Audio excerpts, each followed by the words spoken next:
All right, hello everybody. Coming up on World Showdown, the premier online tournament just before Worlds. We have 87 people here. Going to be one massive tournament, and joined in the commentary booth is Andre from Metropole Grid. Hey, actually, thanks so much for having me. I'm super stoked. It looks like a massive tournament this weekend, and obviously 3 weeks in front of Worlds. Not a better time can be imagined to have just some organized practice and play. Yeah, and like a massive tournament, as we just said, with so many new names. Of course, there's a sprinkling of Smurfs in there, just because this is happening before Worlds as people's main practice tournament before. Yeah, this tournament, shout out to Man of the Moon for organizing these tournaments. He's been doing a series of really great online tournaments with fantastic prize support, fantastic accessibility. And specifically, this tournament was called out. If this is your first tournament, come join, because there's some exclusive prize support if this is the first time getting involved in organized play. Getting involved in organized play is so important for this game. It is so fun. It's a nice excuse to spend a weekend doing a thing you love, meeting people, getting in voice chat, having great experiences. But specifically, it looks like it might have worked. There's a lot of names here I know I'm not familiar with, which is absolutely fantastic. Whether that is folks trying to hide some identities before spoiling their hot tech for Worlds, or people coming out for the first time. I think we're going to have a great weekend regardless which way that goes. Yeah, 100%. Also, with those new names, we already have multiple known names. People like Sebastian K, like Not Yeti, joining from Europe and all around the world. Yeah, the European time zone is going to get a bit tricky. We have, I think it's going to be 8 rounds today of single-sided Swiss, if I'm not mistaken. We'll correct that in the near future if that comes up. And then, of course, we're going to have a top cut returning on tomorrow. I'm pretty sure we might be hitting a top 16. I'm not sure exactly what the number on the threshold is required for that, but it's going to be a lot of netrunners starting today, and then even more netrunner tomorrow. So 16 players, or it might just be 8. I think it might be 16, though. I believe it's top 16, just because we cracked over top more than 80 players. So... Yeah, right. Otherwise, it's going to be like 5-1 and you make it into the cut, so... Yeah, it's going to be an absolute brutal cut. But 16, actually, that is like almost a quarter of the field. You have some fair shots in there. Obviously, you need to be playing as perfectly as possible for an entire day. Yeah. And I'm, for some of those folks, those names from the, on your side of the ocean, wow, it's going to get quite late. So the play gets trickier as the day gets longer, that's for sure. Yeah, these Man in the Moon tournaments have been known for running quite late sometimes. Yeah, for those who don't know, there's a really great Man in the Moon tournament that only partially exists on Axi's YouTube channel that went to like 5 in the morning, and it's just one of my favorite tournaments. It's just really great fun. Well, what do you think the meta is going to look like? Like, I was talking to folks before this tournament, and I honestly don't know, because I think going into the World Championship, people have an idea of what is expected, what is the good stuff, what you need to be able to beat and to be able to address. But I don't think a lot of people are going to be pulling out their secret tech, their secret hotness. I think a lot of people are going to be kind of, being coy about it. Like, are we going to see the lats and the egg infusions and the PDs? I think we are, but I'm excited to see whether people actually bring out Wayland Glacier or all the kind of supposed things we're expecting this weekend or at Worlds. Yeah, I had been thinking about this like meta shift, and I really just think it's everything's game. Basically, you have to just pick the deck you're most comfortable with, and there's like 10 ideas that I could consider in tier 1 currently. Yeah, it's really exciting. It's an open meta. We did have the 24/09 ban list. It feels like just 2 or 3 weeks ago. And of course, World Tree has left. But the meta, as I think many people kind of look at it, I don't think there's a faction that you could be considered wrong to play at Worlds, which is not a sentence you're lucky enough to say every year. Yeah, like everything feels to be competitive. Like even NBN, while maybe considered one of the weaker factions, still has like huge power in the Asmar kill deck. Yeah. Even horizontal assets, I believe in. Damage decks can be a bit tricky, mind you. It's kind of hard to kill a lat with all that sort of incidental card draw on it. But NBN is, I believe you're right, probably the underdog. But in terms of win rate, I think it is the most successful deck in the format this last 4 months. Yeah, shoutouts for Kikai for running the Surveyor blog. Yeah, hey, I got a plug too. So Kikai and the team and the Surveyor put together a little program that I'm going to be trying to use for the first time. We're test running it during this commentary so that I can look up like a bit of player stats. So I'll be able to tell you like, oh, this player always plays this ID or this faction, or their corp win rate is higher than their runner win rate. And we might be able to get some cool details out of it. But it's a really cool tool that they've been working on for a bit. And I'm excited to see what kind of interesting storylines we can pull up. Oh, that sounds really hype. Yeah, very, very, very, very hype. Also, At the same time, I think we just finished watching actually a bit of Italian Nationals is just online again across the pond. They wrapped up the first day of Swiss, so there should be some Top Cut footage that is on ANR Koga as a Twitch channel. It's wrapped now, but if you're looking for stuff to watch between the breaks maybe or to catch up later, there's some Yeah. really great in-person Netrunner happening as well. This Also, weekend across Top the Cut pond. happening tomorrow before we Cool, start cool. this stream, so you can yeah. watch every single stream tomorrow and just keep your whole day occupied by watching Netrunner tournaments. It looks like we have some of our IDs coming up. So we're on Aesop's table, so you can follow along live if you want. The number code is 651. You can find it there. Yeah, And just link in scrolling the through. description also. Oh, thank you, actually. That's some PD in there. That's a lot of PD. I'm not surprised. There's PD. People are playing PD. It turns out. Yeah, quite much fewer Ag Infusions than I was expecting. I was expecting like this same amount for Ag Infusion as PD, but not apparently happening. Yeah.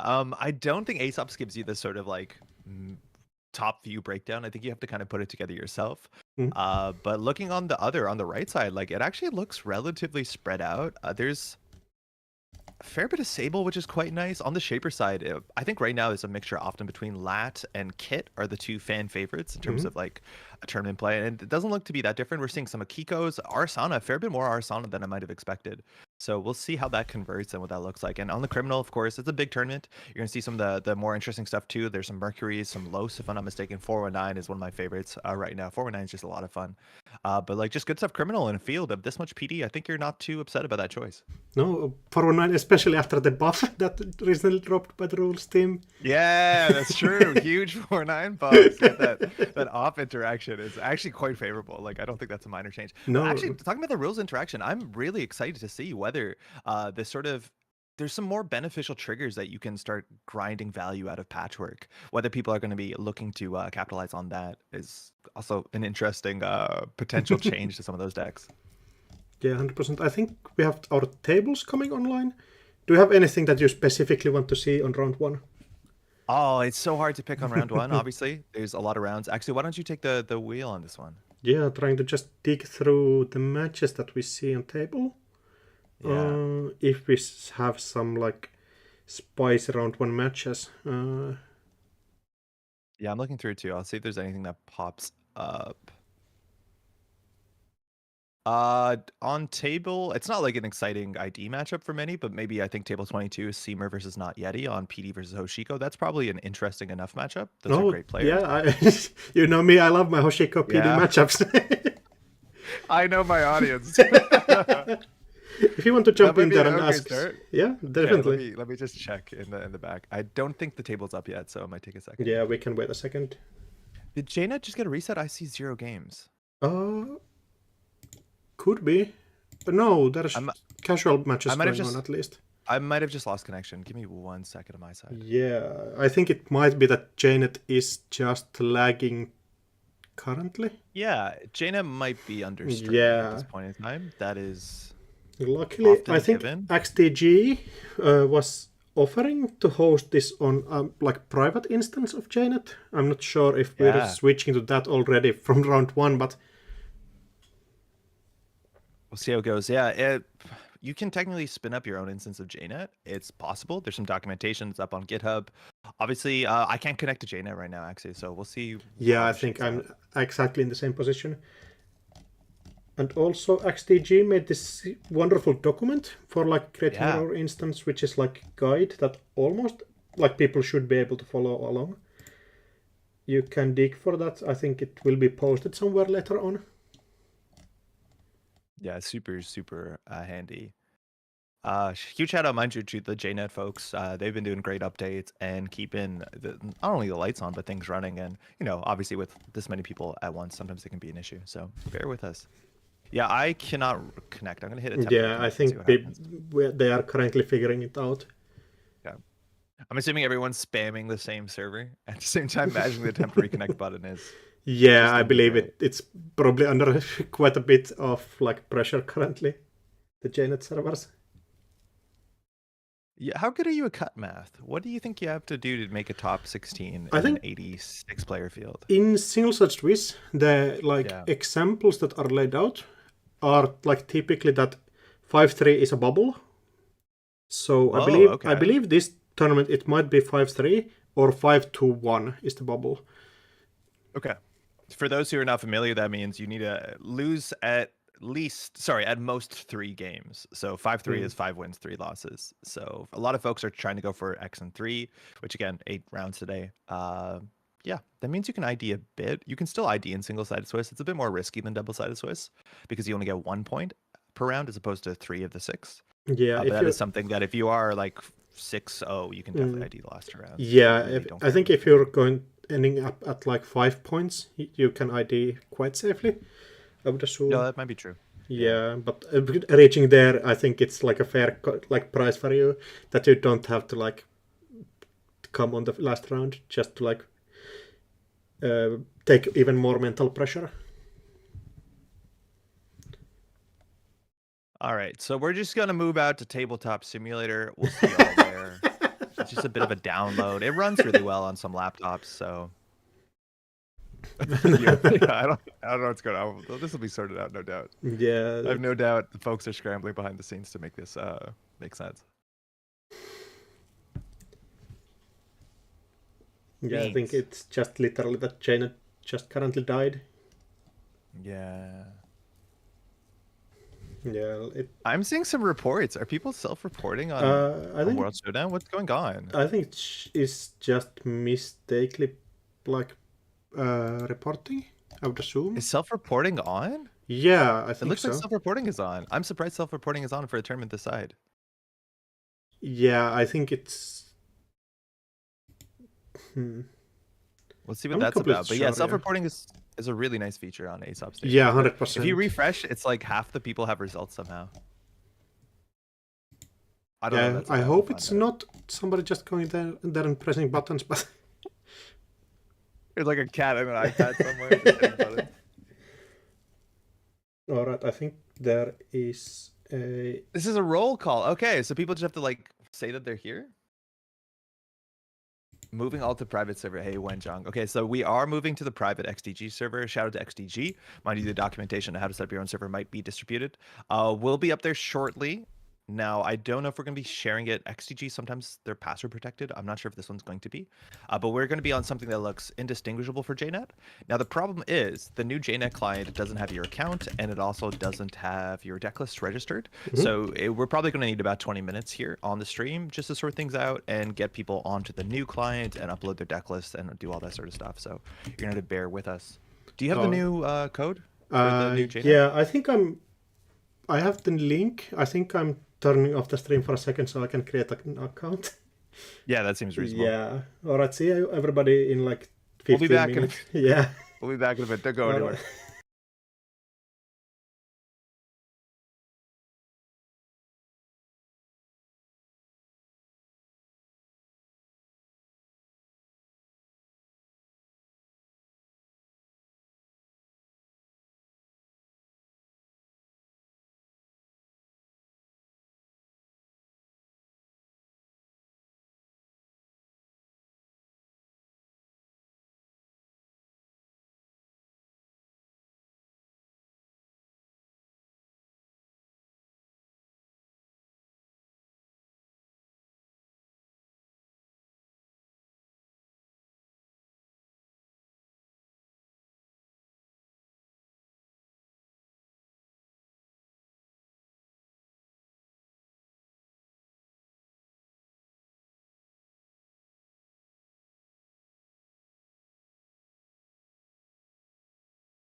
I'll be able to tell. Alright, it's online now. Yeah, so we're back here, sitting Welcome in an back. actual lobby this time. So we have changed on the Janet mirror that XTG is graciously running for us. Huge shout out. Without him, this tournament basically wouldn't be possible right now, apparently. So yeah, huge, massive shout out. And Oh, so we're not getting a repair. This is our game. yeah, I think we're just going on with this. Huge. Okay, sick. Well, yeah, some people still bit setting up, but I think we're at least on this table ready to go. Okay, so you're tuning in. This is the World Showdown 2024, just 3 weeks before Worlds. 86 players are coming together for a weekend to get some nice organized price on practice, whether it's your first tournament ever or whether it's your 100th. Both of these players, mind you, are experienced players. They have some tournaments under their belts, and specifically I want to shout out Not Yeti there at the top. Came in first in Swiss in the last showdown. That was the online summer showdown at some point this summer. I forget exactly when, but obviously months ago, playing some Hoshiko on Reality Plus. So a bit of expectation there. Also Seamer did play the online summer showdown, so both of these players are familiar with like Man of the Moon's kind of tournament circuit, which is pretty cool that they get involved in this sort of community grassroots online play. Yeah, looking at the matchup, do you expect Not Yet to be on some like Ice District Hoshiko or like the patented Ashen Eco type of list? So for those who are uninitiated, there's a couple Hoshiko lists going around right now. I think some people are coming back to that sort of like Technico list that I know you're pretty familiar with, Axu. The good stuff, Hoshiko, with a lot of one-ofs and maybe some recursion, and you have some good breakers and that sort of stuff. And then on the other side, we have Aquaceras crew, and with things like Devil Charm and some leeches, you get a lot of pressure. You can run Patchwork, which is just a hella fun console. I'm not actually sure. I think Not Yeti might be more towards playing the fundamental Hoshiko, which is something we haven't played in a while, but I think it's something that people want an excuse to test before Worlds because it's that sort of like nice comfort pick you'd like to go into a big tournament with. I'd be excited to see Aquaceras crew. I think the matchup into PD is a bit, I wouldn't say it's bad, but I also wouldn't say it's good. I would say it's a bit draw dependent on both sides of the table, and it's relatively fair. Mind you, PD, we've seen this deck for a while. There's also like two big PD types that we'd have to maybe guess between what this is. Whether this is the standard, it's been since 2021 when this system gateway come out. We've been playing the same PD deck forever. And on the other side, of course, there's the Man of the Moon who is running this tournament. That's sort of like a big deal, draw a lot of cards, your digital life, HB PD, which I'm a huge fan of that deck. Yeah, finally a PD that is not basically the same list for like 3 years in a row. If there's a year that PD, just like vanilla PD, can win Worlds, it is technically this year. Well, it has before, hasn't it? Yeah, it has before. It can't do it again. Yeah, it won it in 2021. Yeah, Rotom, if I'm not mistaken. Yeah. One of the experience, the treasured, enduring PD players. We'll see him at Worlds this year again. Let's see what he's bringing. But it looks like we're only a couple of minutes before starting. Again, this is 8 rounds of single-sided Swiss. These two players are just sitting down and waiting for things to settle down. I want to give a huge shout out to XTG for spinning up this entire mirror and then moving more resources to get it running. But it looks like we're going to have 86 players on the brand new shiny JNet. Yeah, while we are also sitting here, shoutouts for Not Yeti TOing the UK Nationals this year. Probably the largest European event for this year happening. And you can still buy tickets, I believe. Yes, it should be, I believe, the weekend of November 15th to 17th in Bristol. It looks absolutely fantastic. Not only the prize support, but the venue and even just kind of the city. Bristol looks really, really charming. I had Ba on channel recently, I think last week, to talk about it. And I've had Not Yeti on the channel a while ago, too, to talk about like the UK regional scene, which Not Yeti was integral to that. And organized play right now in the UK. I am so jealous. It is so good. Me too. It's so like there's so many tournaments happening. Like every weekend I look at like Ace of Stables and there's like a 50% regional happening. Yeah, it's like the old times for the jaded older players where you could go to regional, it was like 60 people. That was the expectation, and it's kind of back to that. Of course, next year there's some big changes with NSG OP. We're gonna get back to regionals with a slightly different name, and I'm even more excited for the future to see what next year brings. But the grassroots tournaments this year have been, I think, one of the biggest successes in Netrunner, whether it's of course NPC or UK regionals and all the other stuff like this online tournament. That's all real great. Yeah, these are definitely like the narrative pushers right now. Like so many community organized things happening that are like gathering huge amounts of players. Yeah. We should be off soon. Mind you, good luck, have fun. In the chat might be a starting I event think this we race. just have timer started already. Let's go. 40-minute rounds on single-sided Swiss. For those who are not familiar, it's 40 minutes. Each player is only going to be playing the side that appears on screen. So we're not going to be flipping the corp to runner side immediately after this. So the most amount of points you can get in a single round is 3, which across 8 rounds, the math comes up to 24 points is the most you can get in a tournament. And Sokka's not at this tournament, so we might see a 24, but who knows?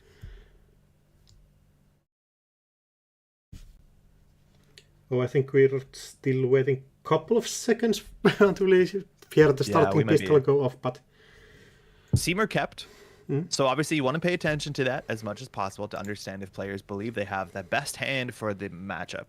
When your opponent mulligans as the corporation and opens with a spin doctor, you know the game's going to be a bit different than what you expect. And keeping here on Precision Design, we'll find out exactly what list it is, whether it's a Man of the Moon list or a classic list or something Seymour has cooked up himself. But some of those like giveaway cards are like red level clearance. Obviously, your digital life. Seeing a hedge fund is actually can tell you which version of the deck it is. And what I'm also really excited is we've seen other versions of these decks that are kind of the marriage of the two. So if I'm not mistaken, Freedan brought to a recent UK regionals, which was this sort of a Man of the Moon list, but instead of playing, I think things like Sun Commandment, it's on border control. So we're actually starting to see kind of like mid-range points. Which yeah, is also bringing cool. out stuff like Superconducting Hub and switching the ice agenda suite to be 3 3-pointers to be pushing out. Oh, opening up with the Spin Doctor even after keep. Just as we were saying. Yeah, okay, so after the keep, this might be a bit better. Now, the Spin Doctor open, I know a big part of the Man of the Moon list is you generally don't want to be risking the Spin Doctor on your turn. You want to start your next turn with extra cards in hand. We have 6 hand size for PD. I just want to check, actually, you muted the audio because I think I just lost a lot of my hearing with my headphones on high. Yeah, I muted the Janet client instantly. It's so loud. It absolutely stunned me. Now, this start, we have a hedge fund into an ice on HQ, so not too aggressive of a start. We're not presenting that Tranquility or presenting that Rashida Yahim, but it does look like this might be closer to the sort of Anoetic type of PDs. Touching R&D after the sure gamble, not yet. He definitely wants to get the flip there, and an early Banhar means we're going to get some big pressure. That remote server Seamer understands is not safe with just a single ice if you want to push out that early Seamless, the Rashida, or the Tranquility home grid. That's a hard spot here. With 9 credits, maybe we can afford 2 ice. Yeah, Bunker definitely one of the key pieces that you have to find. I think Not Yeti typically has been running these lists that also include ways to deal with the innermost ice. So Bunker basically just completely runs the matchup here, and Seymour definitely has to find 2 ice at least to be able to start scoring these remotes. We'll see what we can force into. 3 subroutines, 3 net damage is what you'd most expect. I'm assuming by Banhar coming down, but this might not be on the Aqua Ceres crew variant.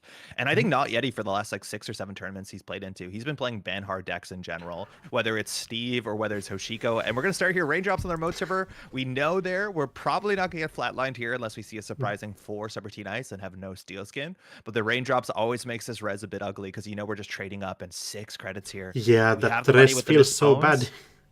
If a Tranquility comes down here, Seymour is going to have some financial issues. As much as the Brawn being rezzed is going to be a tax that it's hard for Yeti to run through this turn after turn after turn, even without a second ice on the front. Yeah, definitely. Raindrops is the card that lightens the load here, that you can basically do this. Oh, also clicking for a subroutine just to stay safe here. Keeping 1 card in hand? Yeah, I guess it stops you from dying to a Mavirus potentially. Yeah, not that it's just like, respecting it. Yeah, that's a pretty wild respect. Losing a Hannah, losing what was the other card we lost there? A Daily Cast. So let's see a Tranquility or Rashida. And there's a Trank, which without a Miss Bones, that is a bit more of an expensive trash, but just a third of your bones. That is the most important econ card in a lot of these HB decks. 4 is a lot, but I promise you it is worth your time and credits. Yeah, especially if you can take it down with those Miss Bones credits. Saves you even more cash and lets you like trash other things later on in the game. See me here on 4 credits. It's like a really tricky spot here because if you get a second ice on the Banhar, that means that Yeti can just click through the Banhar. I'm assuming that is equal in some ways to just like throwing through it with the Banhar itself. Now, you have a chance of hitting strike funds and steel skins, which actually push you forward on tempo. But if Seymour can now just drag things into server 2 over and over again, it's not that easy to check through a 3 strength ice. Yeah, 3 subroutine ice. I think the problem here is that I think Not Yeti is probably comfortable just trading off here, like clicking through the Yeah. Bran. Oh, triple draw. just Looks like we're going to be drawing up. discarding 2 cards, using Spin Doctor to probably carve the hand. We're assuming after the Spin Doctor draw, seems like a bit of a clumsy start in some ways. We've gone through, again, 13 cards, so maybe 2 agendas are in play. That could be 2 agendas in archives. You often want to keep one to put in the remote server on the following turn. So we'll see if Yeti takes this turn off to get Hoshiko flipped back to the corporeal form, or whether we're just going to poke HQ with that Banhar mark. Yeah, it does look like it that we're just drawing twice, dropping down Twinning and Paladin as here. It's a scary start here. Paladin this early. We're going to be installing a lot of it. It's mostly connections on the table, but we have a lot of installs to do. And then that pressure will hit central servers. We'll see here with Greasing, where we're going to ice up. Hoshiko did flip back, and behind the Brawn is going to be taxing. We need a Mana Garm. We need some way to make this a bit more difficult. We definitely need an upgrade here to make this a harder choice. Oh, second Greasing the Palm. Huge amounts of credits here while you're actually just doing your normal things. Yeah. Making sure that server 2 is at least somewhat protected. Not yet, it still can get in here. Although that defensive upgrade might be a problem for that strategy.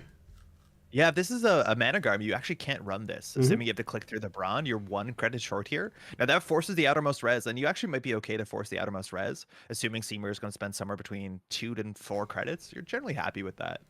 We'll see what the pressure is. Price off the top, finding a turbine. So if we have any questions of what kind of break this is, but it is the turbine coming down. The one of losing a buzzsaw. Yeah, buzzsaw is being lost is quite harsh here. Like, you are typically just running 2 copies of your breakers. So the bottom buzzsaw being like in the bottom 5 cards can cause issues here. But Hoshiko hopefully drawing up quickly enough. Breaching R&D here. I think the Spin Doctor is assuming that there's actually 2 agendas bound in archives. If not, Eddie can take a second to poke the Spin Doctor, let alone poke archives. That R&D run might be a bit more favorable, but I think there's a big chance there's up to like 6 points out of R&D on that axis. I think Seymour's probably feeling happy about that. We'll see if Seamless launch of their remote server is going to push Seymour forward, whether it's an accelerated diagnostics test to get some more board presence, or just a Luminal obviously is one of the best agendas, but it looks like we're going to start scoring. Seamless, advance. Let's see, just offered up 7 credits, but a turn off for Not Yeti, knowing that there's nothing on the table that you exactly have to deal with here. Yeah, can take your flip back, start like gathering your econ and be able to set up a table to actually be contesting this remote. Yeah, here Not Yeti probably needs to contest the Spin Doctor to make sure there's no shuffles, and you can lock the top 2 cards of R&D. We brought back Seamless Launch with the Precision Design ability, but if you cannot draw agendas, you can't put them in the remote server. So Yeti here with an open R&D has a chance to go for a lock. DJ Fenris, we're going to go for a Steve, just pressure HQ. The 2 cards that apparently Not Yeti's been playing this whole season is both Banhar and Steve, so great to see them again in the same deck. Drafter, basically 2 damage. 2 damage, yes. We don't have an ability to get another twinning counter. We might swipe 2 here or the top of R&D, but... Yeah, also losing a pinhole threading and the second twinning. Pinhole threading, typically a card you want to keep in hand just to be able to contest these defensive upgrades. Oof, worst access in the hand. The 1 Seamless Launch, the 1 card that we knew, if I'm not mistaken. And Seymour still on 8 credits with an upgrade in the remote server has the ability just to put the next card in, but Spin Doctor also can break lock here. Not Yeti. Not touching R&D there. Keeping Hoshiko on the digital side, and now there's going to be a fair bit of pressure. If you run HQ, trash 2, draw 1 with Steve, can give you some filtering, but card remote server, card RD, Seamless in hand. This is exactly what Seymour needs to be doing, threatening to score out in maybe 2 or 3 turns to close the game. Yeah, just pushing agendas, like that's the PD game plan. 4 clicks here, Not Yeti. Server 2 is going to be the Banhar mark, and we understand if we run exactly on this first click. Now, the upgrade wasn't res in the remote server, and that doesn't mean that it's not a Tranquility home grid. Sometimes you'll go for the bluff, but if it's a Mana Garm, you can run first click, Banhar through the outermost, click through the Brawn, and then pay 5 credits. It looks like Not Yeti has no idea what could be in server 2. We've seen no cards from R&D. We've seen only the Seamless Launch in hand, so equally could be a 4-2 agenda, and sometimes bringing the Seamless Launch back kind of, you know, it's a card that comes back often, but can make it more obvious that there might be a 4-2 we want to push on the following turn. Brawn Gap looks like that Brawn might be safe here. Even if you get down to Cleaver, it's a bit of money still with the Turbine on 6 strength. Yeah, definitely not a server you want to run with no reason. Like, Bran is the one ice that basically can tax these breaker switch out, like, by itself. At least in this matchup. And Not Yeti here is probably going to be not too difficult to install with Paladin Puemo as long as it's a non-connection to get twinning at 3. At that point, if you send it R&D and see 3 cards off the top again, we don't have the Banhar mark here. And at this point, bumbling into a drafter is not that great. We're not on threat 3 for ablative, but let's see if Seymour can score out another 4-2. And hopefully, I think the tempo swing you're looking for the Corp is the ADT to go find that next thing to put in the remote server and even threaten win as close as next turn. Yeah, It ADT. is. Oh, I think that must have been in hand. Missed on the 1 and 3, but just a 4-2. Vitruvius with a counter. oh, just a Vitruvius at least, so no ADT securing. Maybe playing this like bit more old school type of PD where it used to play Vitruvius. Now this is frightening yeah. because we brought back the seamless launch and we have that Project Vitruvius counter, which means if Seymour can find an Aqua, that's a never advanced threat. He can play that seamless, bring back that seamless with Vitruvius, play that seamless again in advance. So as long as he's on 3 credits, that remote server again, if it's an Aqua on the remote, you can't click through the Brawn. Yeah, I feel like not yet it really kind of wants to clear out HQ this turn. Just make sure that there's no Ikawa coming down this turn. But then your R&D is basically open for the like top deck, so it's going to be pretty scary. I think finding the Echelon, sweeping HQ, seeing the top of R&D, that is probably what Not Yeti has to do here. With there it is! Down, there's the Echelon. Now the issue is you need to fight the Spin Doctor because Seymour can still break lock here, and we only have 2 clicks, so I think we're going to sweep 2 servers. We know 2 of the cards, or sorry, only 1 of the cards in HQ. Echelon carving through the drafter, and whether we want to use 2 counters here and then 1 counter R&D probably makes a bit of sense, as much as the Spin Doctor can interrupt that. Seeing here, we also do get that Steve access, pretty good value. Paying 2 credits to get your best card back from your heap largely is a lot of money. And you see they're not yet. He decided to click on I think the price and then unselected it, trying to figure out what the options here are. I think Hannah is interesting. It looks like we actually made an interesting choice that Seymour has to decide. I love when Steve picks 2 different cards. It's so much more fun. Yeah, I think the idea probably should say 2 different cards, but you can't go in the past and change things. See if it's the price here. Labor rates is a bit slow. Pinhole threading is actually not bad at all, assuming there's a defensive upgrade in server 2. And if you can deal with that, just ice is something that Not Yeti probably can beat with Banhar and some breakers. Raindrops, mind you, is a very, very good card if you're face checking here. And it looks like it was price and raindrops and giving the price back to hand. I can understand it totally. Like, price can weave, like, Not Yet almost has all of the installables online already. And feels like the deck is basically just money left there. Of course, I think Not Yet is happy and fine, trying to dig for this buzzsaw that we got lost earlier on. Seeing only 2 here from HQ, seeing the Tranquility and the Seamless. There is 1 unknown card, whether that's the Ico or not, or whether that was discarded early and still in the archives of Spin Doctor. I think, yeah, the price is hard, right? Like, sometimes all the cards that you're installing are actually too cheap to use the Paladin credit, but we also haven't seen any Strike Funds or any Steel Skins. So I imagine when you play the price, it's likely to burst into those trashed operations or events, excuse me, from the top of the stack. Yeah, I think the likelihood for that is quite big. Although Not Yet is on 4 credits, so even dropping this price is going to be harsh if we want to go into server 2 and contest things. Yeah, we need to keep our money up. We need to keep Managar money. Now, Not Yeti here can decide to run R&D. There is a Banhar there with a healthy mid of 5 cards. And the only thing you have to watch out is there's some threat here that if that's an ablative barrier in R&D, that means last click we can install something from archives or hand. It can't be an agenda, but that will go straight into server 2, whether it's a Tranquility or Rashida or Spin Doctor. Those are some of the worst case. Yeah, and it looks like it is a price. Yeah. Just getting a buzz up. We have the Doom Breaker Sweep, but honestly, this might just be slightly too slow if it is worrying about that Managar and potentially in the remote server. Yeah, next turn you can't really break the first ice, so you have to go through with Bunker, and then you have to spend your entire turn clearing this out. Exactly on 4 credits means that if you want to break the Brawn, you can maybe double click for the Managar. However, if you click the Brawn, you are 1 credit short of paying the 5 credits for the Managarm because you won't have the clicks. Now, Seymour needs to think here because understanding that Not Yeti just got this rig together. Again, Hoshiko can do this. It is turn 7 for the runner that just ended, and getting that Doom rig down is something we actually haven't seen that much this summer, but is obviously a very daunting rig when it breaks most ice for 1 to 2 credits. Start a turn, not popping the Spin Doctor, so if there's Ikoas and archives, they are still going to be there, and Seymour definitely wants to just get an Ikoa on the remote server. Even if Not Yeti spends a lot of money and a lot of time getting the Ikoa down, that doesn't win Not Yeti the game, and he might have a window to push an agenda on the following turn. Yeah, and uninstall, you saw Tranquility last turn, so that might be pretty... like running that can't feel good. Moshing, at least a Strike Fund. Oh, Pinhole Threading, that's huge. That's really good. Question is, do we take care of the upgrade, or yeah, taking the upgrade straight out, Yes. so we can go back there and check just to be safe. Now we trash that for free with Misspawns. We're pretty sure that this could be a Tranquility. The worst case, obviously, is the Ikwa, and not yet. He at least has a click and 7 credits. Obviously, some of that money is going to go into the Brawn, and we do also here have a Banhar. So this gives Yeti some choices. A lot of the ice, though, in this, like, you're going to break for 1 or 2 credits. Like, Gatekeeper, Yeah. that's a bit expensive. Still That's the Gatekeeper worst for case, maybe. 4 and like Sentries typically tax you out.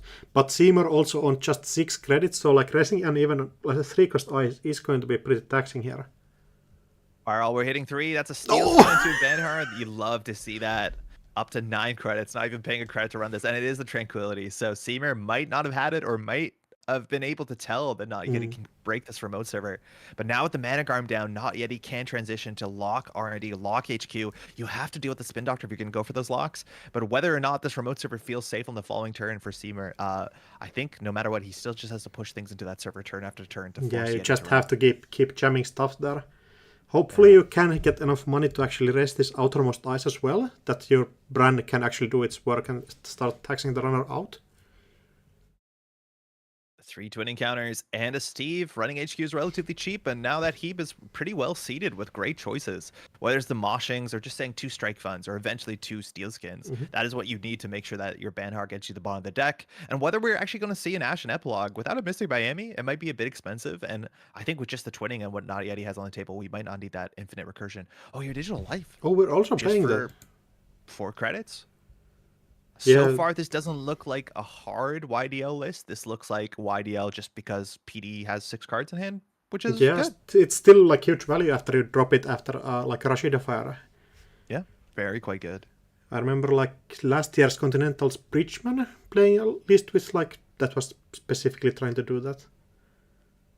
Checking R&D here. Server 2 still has the Banhar, and we put something in the remote server. So double seamless or single seamless into Vitruvius is the thing. And there is the Bladed Yeah, Barrier. Bladed, That is going to huge. bring the Mana Garm back. If not the Tranquility, but Mana Garm in the remote server. Resetting that thing that Not Yeti just spent a pinhole on. Now, there are 2 pinholes in archives, or sorry, in the heap, which means that if Not Yeti ever wants to run HQ, he can guarantee to get the pinhole back. But we'll see with this Ablated Barrier, whether we want to install something from hand. Very important. It has to be a different server, and it has to not be an agenda. Yeah. I am losing so many games to Ablative. Like, it's taking a while for players to realize the strength of Ablative and how it changes your turns. Like, there are just some turns where there's a Tranquility in the remote server, and you're just so scared. Like, there's nothing you can do in Criminal or in Anarch. You're not playing Hush to deal with Ablative, and it's just such a table swing that you really have to put a lot of thought into it. Now, let's see how many counters we use on the 20. We can see up to 3. Looks like we are. Not yet. He has a lot of work to do. Still in 0 points. This second card is causing some pause. Yeah, designing a beat. I think What, probably a trash Doctor? choice. Yeah. Yeah, like Ego Project you automatically steal. Ooh, Anoetic. Yeah, definitely a trashable card there. Just gotta be sure to take those out. Like, But that's like the fun thing now is like if there's an ablative barrier on R&D, eventually that Anoetic ends up in server 2, right? Like sometimes trashing the cards in HB, especially from R&D, is not always the best for you. It's a fascinating spot we're in right now. Running HQ Drafter for 2. We still have that DJ Fenris to get that Steve Cambridge card choice. We'll see if it's a double pinhole. Again, we know the card in the remote server is... problem with Managarm. pinhole is that your credit total is quite low and it's not yet here. Yep, it's not great. You have 1 credit on Miss Bones, but it is quite expensive. So we'll see if that's what we go for, if we just go for an econ play like the double strike fund and send it into server 2. Yeah, not Choices. yet. Definitely in a hard position here. I'm still convinced there's like 5 to 6 points in archives here, and not yet he really needs to run the Spin Doctor. Yeah, leaving the Spin Doctor on table, basically letting the Corp... Like turn 2. Yeah, Corp just diluting their R&D accesses basically here. Yeah. And it seems like that was a Spin Doctor to fix hand, so you're assuming there's points in archives, and this deck is only on 18 points. When you're running R&D and you know there's 5 to 6 points out of the game, that is a third of the points out of the game, let alone in the score area. So it looks like we're going to see no twinning, see the 1 card in hand we know is the Seamless, and we're going to pull back a strike fund from the non-choice of 2 strike funds. Yeah. Server 2, Mana Garm, res for 2, Outermost Ice. Hasn't been resed in a minute, whether it's something expensive like an MIC, but we're going to find out and call it with the Raindrops Cut Stone. And we do know there's a strike fund in hand, so Seymour's going to use that to figure out whether you feel like you can tax out these cards. Yeah, I think the problem Hagen. here is that Oof. the Managerm Skunkworks is going to be really hard for you to get through. You can't even trash it even if you get through here.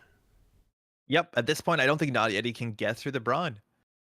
The Hagen, you can choose to break it for 1, or you can choose to fire it, and that res is not a great tax, but it's more so to force the breaker situation into the Brawn, which you're breaking for generally 3 to 4 credits.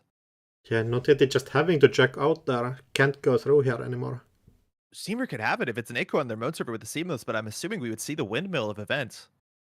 Or operations, excuse me. Yeah, doesn't look like it. No. Pause for a second, unless Seamer's just like popping off and is like dancing. Takes a while to sit back down. Yeah, definitely understandable, but you had to be Not Yet in that situation. Not yet. He has so much work to do. And being behind on points when like the corporation's threatening out to win is so difficult in a deck where 6 of their 18 points are Ikwas. Because with Ikwa, they click in 2 credits, it's just hard sometimes to steal enough points in the single turn when it comes to that point. So Not Yeah. Yet, he very carefully has to play control on the remote server until he gets to like 4 or 5 points and then try and, finish the game off with the twinning.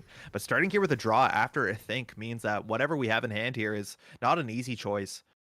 Whether it's an economical problem or understanding that just the pressure of twinning on the very cheap central servers is going to be a problem sooner than later. Yeah, Server 2 not even getting rest, so not even a Rashida in there. It does look like 2 upgrades, I think. Yeah, we haven't even seen a Rashida at all. That's a very big point. Well, there's also a second Spin Doctor. I could maybe guess that, but just again, more cards and archives. That turn Seamer did very little to progress the board state. So not yet feeling very good, getting closer away from that sort of very narrow window. I don't think he has to run this remote server because he knows if it was an Ikoa, he would have lost already. Yeah, I think we're just focusing on central servers or building econ this turn. But Not Yet with 6 cards left in the deck. We've seen 1 Laborites, I think, and we've seen no Ashen Epilogue, which on only 8 credits, like I do find with these Hoshiko lists that don't run like Fermenter, is that the credits are not that good. Like the breakers are cheap, but if you have to pay 5 credits now for a Banagarm or for an Ashen, it can be tricky because besides the event economy, it's all like very slow money, like companions. Yeah, there definitely is some explosiveness missing if you can't hit your huge moshing hits. And I think we already see 3 moshings in the bin, so not even that explosiveness here. Still, hedge funds probably exist. That we have, I think we see just 1 in the bin. Sure gambles. Yeah, you're right. Yeah, there's 2 more gambles. We have a price. Oh, actually, only 1 more sure gamble because 1's been removed from game. Oh, totally. Yeah, just still 1 in the 10 cards we have in game, and I think this Paladin is probably leaving the game this turn, or you're just shooting Miss Bones. Like installing a what install do you have anymore? Anyways, like it's just like boomerangs, Maw. Yeah, boomerang and Maw, and dropping a Maw in the bin currently feels. Oh yeah, it's just 1 boomerang. I think the Maw is kind of nice. Yeah, the boomerang obviously like that's gonna get your value forever. I don't think the deck's on 3 consoles usually, so if you can like Liberates and get a Maw down for 3 credits, or hopefully get it back in your deck and even price it is a possibility. Yeah. That would be quite sweet because this is where like getting the pressure on the Seamless and forcing Seamer to pre-advance his cards is going to be quite powerful. Now we have still some time in the round. The timer's ticking up, so we have about 12 minutes. I think we're going to get to a natural conclusion here, but Yeti definitely understanding that he has to put on a lot of work in a couple turns. Otherwise, I'm not sure if his economy can afford to run the remote server consistently over the next 3-4 turns.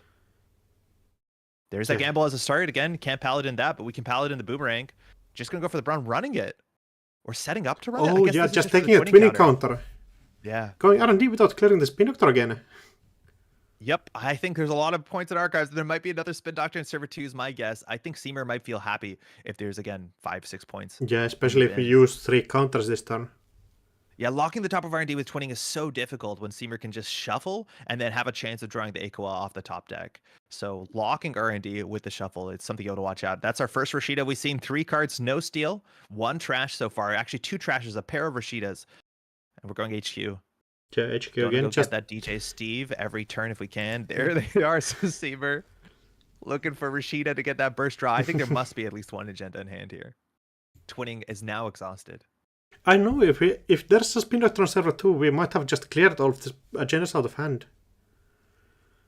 Yeah, maybe. That's the second turn the Seamer's done that, where draw, discard 2. You may be right. And there's a chance also that Seamer wants to set up like Spin Doctor, mandatory draw, and start with a YDL, Ice, put something in their remote server. Or we Fire? Oh, No, yeah. no. Yeah, just. Oh, no. Yeah, that could have been Really? huge. Yeah, that's good respect for both players. Thought this was bunker on. Are you sure? I don't think that's good for you. Yeah, like. That's good respect for both players. We're gonna see a single axis here. Steve, we might just go for the double gamble, which I think Not Yeti could appreciate. There you go. Just And we see a solid Brawn. icon. Big old barrier.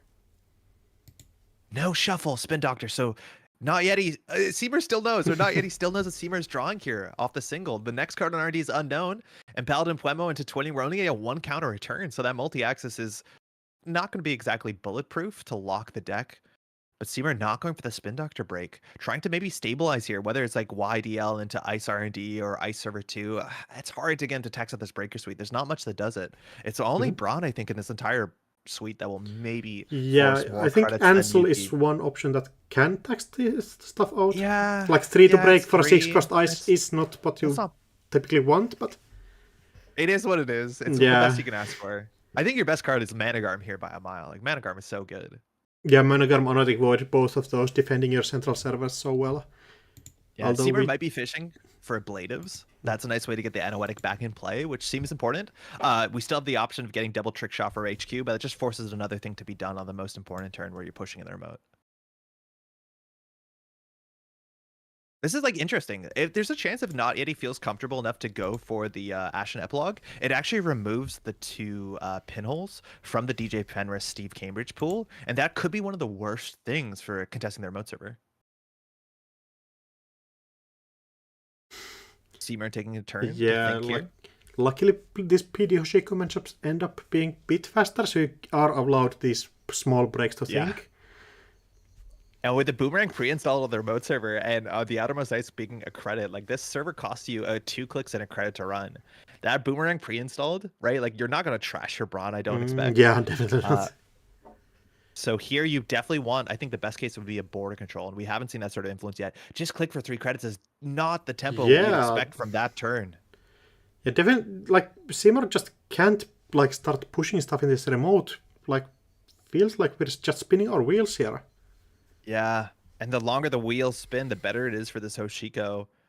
I think you want an Anoetic, you want a border control. Maybe Seamer knows that he's only 1 or 2 draws away from getting exactly what he needs to make the remote difficult, but not yet. He's still in 0 points, has a lot of work to do.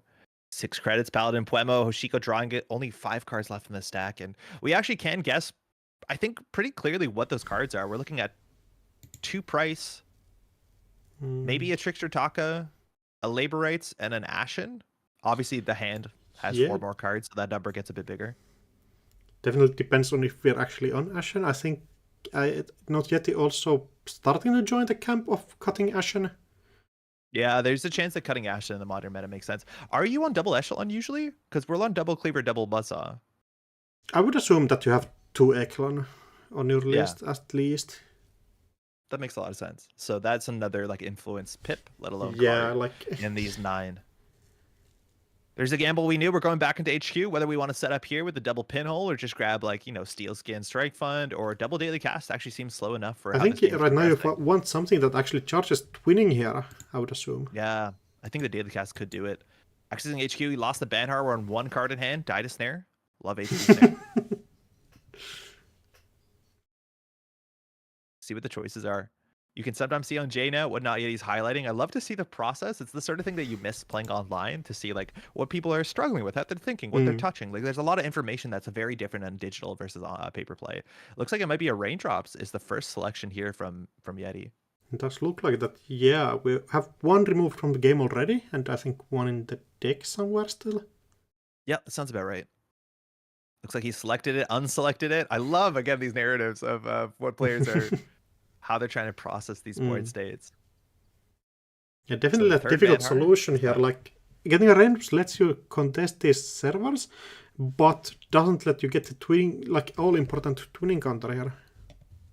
Oh, it looks like it might be the double Daily Casts. Also, very notably, on that Echelon hit, or sorry, the Drafter hit, One labor rates was lost from hand, and I don't think Not Yeti does that unless, of course, there's a labor rates for sure in the stack. Because if you lose that third labor rates, you're likely to lose all your recursion. You Yeah, just need one I to think kickstart the second. we're just waiting for this like DJ Fenris hit on the both labor at Oh, some that's point. true. That's true. Yeah. Yeah, that's very true. You're always safe there. Managarm from HQ. Do we have one I'm in the assuming that bin might get in already? the trash. No, yeah, not. Was that not trashed? No, I trash? think so. Yeah, now clearing up the assumption Spin is Doctor. there's- Okay, so we know there's a Managarm in server 2 as the topmost card. That's why that's not trash there. And then finally, the Spin Doctor goes. Wait, what does the log say? It's happening right now. Because Seamer is shuffling with the Spin Doctor. The log doesn't say that yet. Yeah, because we're I think still Seamer's selecting, deciding. I think. Yeah. I feel like it's going to be just 2 face downs. It feels somehow wrong that there's no agendas there. There's like a small chance that you can leave one agenda in there and say that the Vitruvius is going to pull it back. Yeah, Because Not definitely. Yeti doesn't have a big reason to run archives, but it was one face down, one greasing. That Spin Doctor's been on the table since turn 1, and there's still 4 face downs. All of those cards were discarded over hand size by choice, which tells you either HQ is not what you want it to be, or again, those were discarded agendas. We don't know what the card in server 2 is. I believe we know the topmost is a Managarm. Apologies if we've lost the plot a bit here, but there's still a chance that there's agendas in archives, and maybe the Vitruvius does enough work. We're assuming there's 2 Seamless in hand, so you might not need the Vitruvius to bring the Seamless back. Yeah, after drawing like most of your deck, I assume you have 2 Seamlesses. At least there's a big chance for that. Now, double Managarm in server 2 is actually something you could consider doing because it plays around the pinhole recursion. That being said, I think Not Yeti is probably in a better position just to like face check into the Managarm and pay the 2 clicks or I 5 think credits. Simmer might be just drawing for the 1 Anoetic Void, and we can then, if we draw that, we can Vitruvius and second Void, and double install Void. That could be just like almost impossible to clear. Yeah, keeping the hand full, very important for Void. Border control as well is a nice draw here. We've seen a bit of influence on YDL, but there's still a lot of influence to spare. And Not Yeti's credit total is actually going up turn after turn. And that's like one of the wild things with Banhar and obviously Steve is that there's ways to trade cards for direct credits and again different cards. So it's not like you're paying 2 or 3 to get central accesses every turn. You're losing money to Hashiko for card draw, but you're actually generating resources, pushing yourself forward, which is very unique. Yeah, I think one of the big reasons that Not Yet is gaining their resources is that Seymour just isn't pushing the remote. Like, we are not making the runner spend resources, and just Anoetic Void getting it back to hand. Just grabbing it. That was always an option, just saying, I'm going to force the remote play here. Now, the question is whether or not Yeti saw this line coming and is very comfortable running HQ for 2 credits to get back a pinhole. Again, we know that's Anoetic Managarm. The bottommost, we don't know. Could be a Tranquility, could be a Mav, and then one of these is assuming an agenda, unless we're baiting out a lot of tools here to force this remote. It really depends on the influence spends. It might be double Anoetic already in there. That'd be cool. And there you go. I have no doubt we're getting the pinhole threading here. Banhar still on server 2 to save a credit on the Hagen if you really want. Yeah, a problem with this pinhole threading is that you have to like get the 50-50 correct and hit the Anoetic Void actually. Oh, that's true. Yeah, you do need to hit the 50-50. You feel lucky? Which one do you think? I think it's the top one. Top one is Anoetic Void. Calling my shot. I would have. Yeah, that's a good shot to call. There you go. Double pinhole, raindrops. Carving through pinhole. This is so important. We're running archives here. We can choose one of these cards to touch. We know which one's a Managarm. The question is, which of these is the Anoetic? Which is this the Iqua? If Not Yeti whiffs this, there is a big chance that Seamer can close the game out. Yeah, what will it be? Oh! You don't love to see that in the chat. Can you tell me which one is the Managarm? Is probably what Yeti's going to ask, and it should be the second card. Yeah, I believe so. From the bottom. Yeah, that's the Skunk. Managarm Skunk Works is the second card. That came off the Ablative. It's Not Yeti's explaining. That will be the card again underneath the bottommost highlighted card. That is second card. That's an easier way to say that, I guess. From the left. Great. Yeah, there has been a card that was just sitting there for ages here. Yeah, I can't tell what it is. If it's a Mavirus or a second defensive upgrade, a Tranquility Home Grade at this point, you don't really need to res. You'd consider it, but sometimes that misinformation is more valuable than the 2 cards or the 3 credits you would have got off of it. Oh, Access Eco, no! The exact wrong card! Oh, Which one was it? We will never know. It doesn't say. But the one that was touched was the Ikua. So if Not Yeti wants to run this, you just send the Anoetic. We are assuming here we have the double seamless in hand, so Not Yeti has to win off centrals. But winning off centrals when Ikua is 3 points is so difficult. Yeah, like you just don't. Here. I think it's impossible for Not Yeti to win this game. Actually, you have 2 clicks remaining. Not possible. It's not. I don't think it's possible. Twinning is empty. You have to run this remote server, maybe fire the Anoetics here. You have a chance of running Archives and sweeping up points. You know, Seymour needs to keep 2 seamlesses in hand. So the best you can do is cause 4 cards of damage, but that's probably not going to be enough because that's exactly 2 cards in hand. And you have to still pay for the Mana Garm before you even threaten the Anoetic. Yeah, that this is super important 50-50. Yeah, breaking both the end runs, just letting the runner in corporation also install an ice here. Like, yeah, definitely. Oh, wait. Can this be an overextension? Now, this could bring a Rashid onto the table, which does help with the overextension possibility, but this is an ice install for the bronze, saving 1 credit, 1 click off of the boomerang. The question is if this is res, it's going to be a problem. I don't imagine what's going to be expensive enough to really tax out Not Yeti worse than the Managarm or the Anoetic, so we're just going to get a card on the table from Archives. There's the Anoetic, res the Managarm as well. Again, 2 of these, you choose the order, so you force the Managarm tax before you end. Yeah, and we see the top one being the Anoetic Void. Yeah. Well called. Yeah, paying 2 and trashing 2 cards out of hand. Seymour says, "Oh wait, what? Did Seymour discard a Seamless Launch?" Yeah, it might be. No. We're good. Yeah, Seamless Launch, advancing. Second Seamless Launch, yeah, just Seymour just digging for these correct cards. Yeah, just waiting. I need to get that Ikua. I need to get enough seamlesses, and so I can use my my token for the Anoetic and build a remote server that's hard enough to contest. Again, only 13 turns and 41 minutes. Well played to both players. Not Yeti, they're getting that rig down, but just not able to lock down R&D, not able to get the cards out of HQ. They were slipping into server 2, and that Brawn, res on turn 1. 6 credits is so much money, but you saw how important that was as the only taxing ice in this deck, meaningfully taxing. Not that the other stuff is not. Like, you still got to sweat it a bit. Yeah, 100%. Not yet. He's saying messed up the final turn. Whether it was the 50-50 to mess up, it's really hard there. I don't think you can run that naturally. There's a chance you actually run first click on server 2 to see the Anoetic Void. But I mean, then that's if you, like, still run so HQ, much credits. Yeah, and then you don't have the Ikua click. It's really hard. Yeah. Oh, you see, Seymour says I gambled and only spun back 2 points. There's 4 in there for most of the game. Yeah, there was points. I said that there's must have been points in Archives, and with that opening there was. So Not Yeti's pressure on central servers was probably not the most favorable. There's a lot of points that he can't even touch. Yeah, 100%. And just many, like, the opening seemed so dire for the PD, but PD just managed to convert to the, like, just Bran and normal ice. Yeah, very exciting game.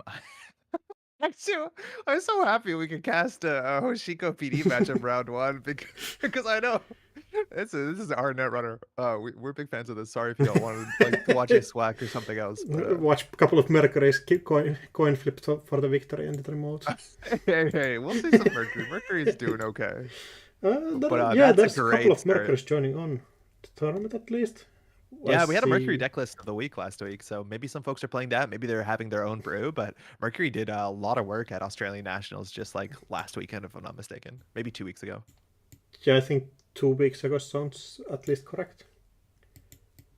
So if you're watching on Aesop's tables, very importantly, almost all the tournaments rounds seem to be misreported. I do think self-reporting is enabled, and that we'll find out whether that's a mistake or not. But it looks like these results that we might see on screen are kind of random. So we'll sort that out for sure. And by we, I mean Abraham. And yeah, Man in the Moon. Organizers. Yeah.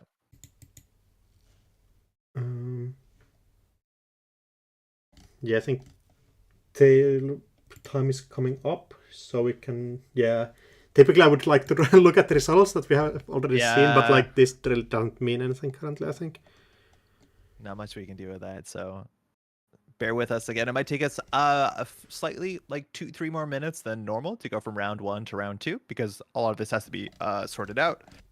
Folks, whether they also want to like go in now and edit their JNet profiles on the XTG mirror to set up their pronouns and their alt art cards. You know, sometimes this second round might take a bit to spin up. So Yeah, bear with us for a moment. actually, I'm not sure if you can set up your own cards or the altars here, but The button was available. But maybe you're right because you can't hmm, unlock it. It might not be unlocked. Again, for those who don't know, on Jinteki.net, if you donate any amount of money to the JNet devs to help pay for keeping server space up, you have the ability to choose your preference when it comes to cards displayed in your decks, whether you want to look at Adonis campaign or the slightly different Adonis campaign that FFG made alt art from. There's a lot of options. yeah, just scanning through the altars, you can also pick all of the like cards that from system update that have new art. Oh yeah, true. Yeah, some of the old school cards like the corporate troubleshooter that has the connection subtype still in there. That's my favorite version. It just has some nice interactions in the full card pool. Yeah, that and the one card that allows you to like put a condition counter on a connection card. I think there's like a 0 MU SMC or something. There's some good ones. Oh yeah, from the 20 something Camp pack, World yeah. Championship deck, yeah. Just a strictly better SMC. Yeah, somebody said that Neutron is pay to win, huh? It is. Those packs are expensive now. Like, you gotta get those early. I don't actually see a lot of alt arts here, so this might be pared down for the mirror. Yeah, could totally Because I think on the be. official one, there's like even community alt arts, not only just NSG and FFG stuff, which is pretty sick. Yeah, I do Okay. love all the like custom altars. I don't do it on my channel because I want people to be able to tune in and not be confused. But like, my decks when I play in person are just chock full of. Yeah, you don't want your expected value to go up.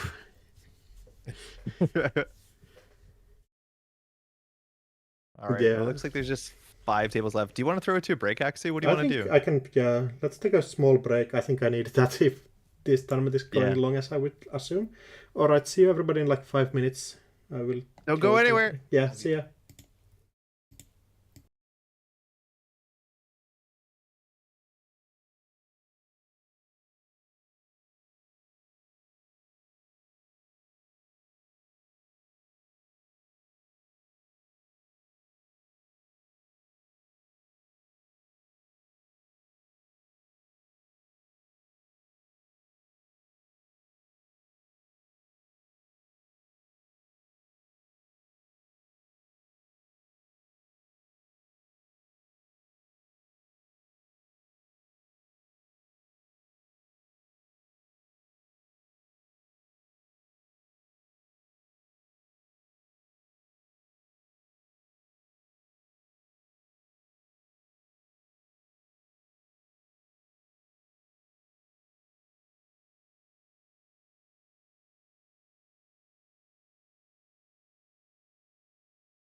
Alright, we're back at it. Round 2 straight coming up.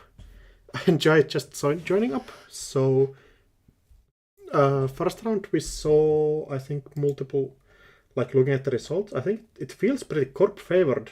Looking at the results, I see just like a couple of runner victories here.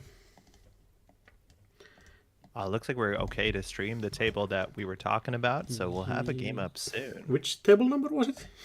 Table 2, which is hard to search for. So you want to search Amarum, you'll get there. Oh, you found it. Yeah, Amarum. I got not CBI. Yeah, not CBI. Intercontinentals this year. I remember from Europe, not APAC, I believe. Let me look up some data here. Shout out to the nice folks at the survey. But Amarum, APAC Continentals, 4th place. Been classically playing op. Is Amarum corping right now? Amarum is corping on ASA currently. On ASA. I also remember Amarum being a massive World 3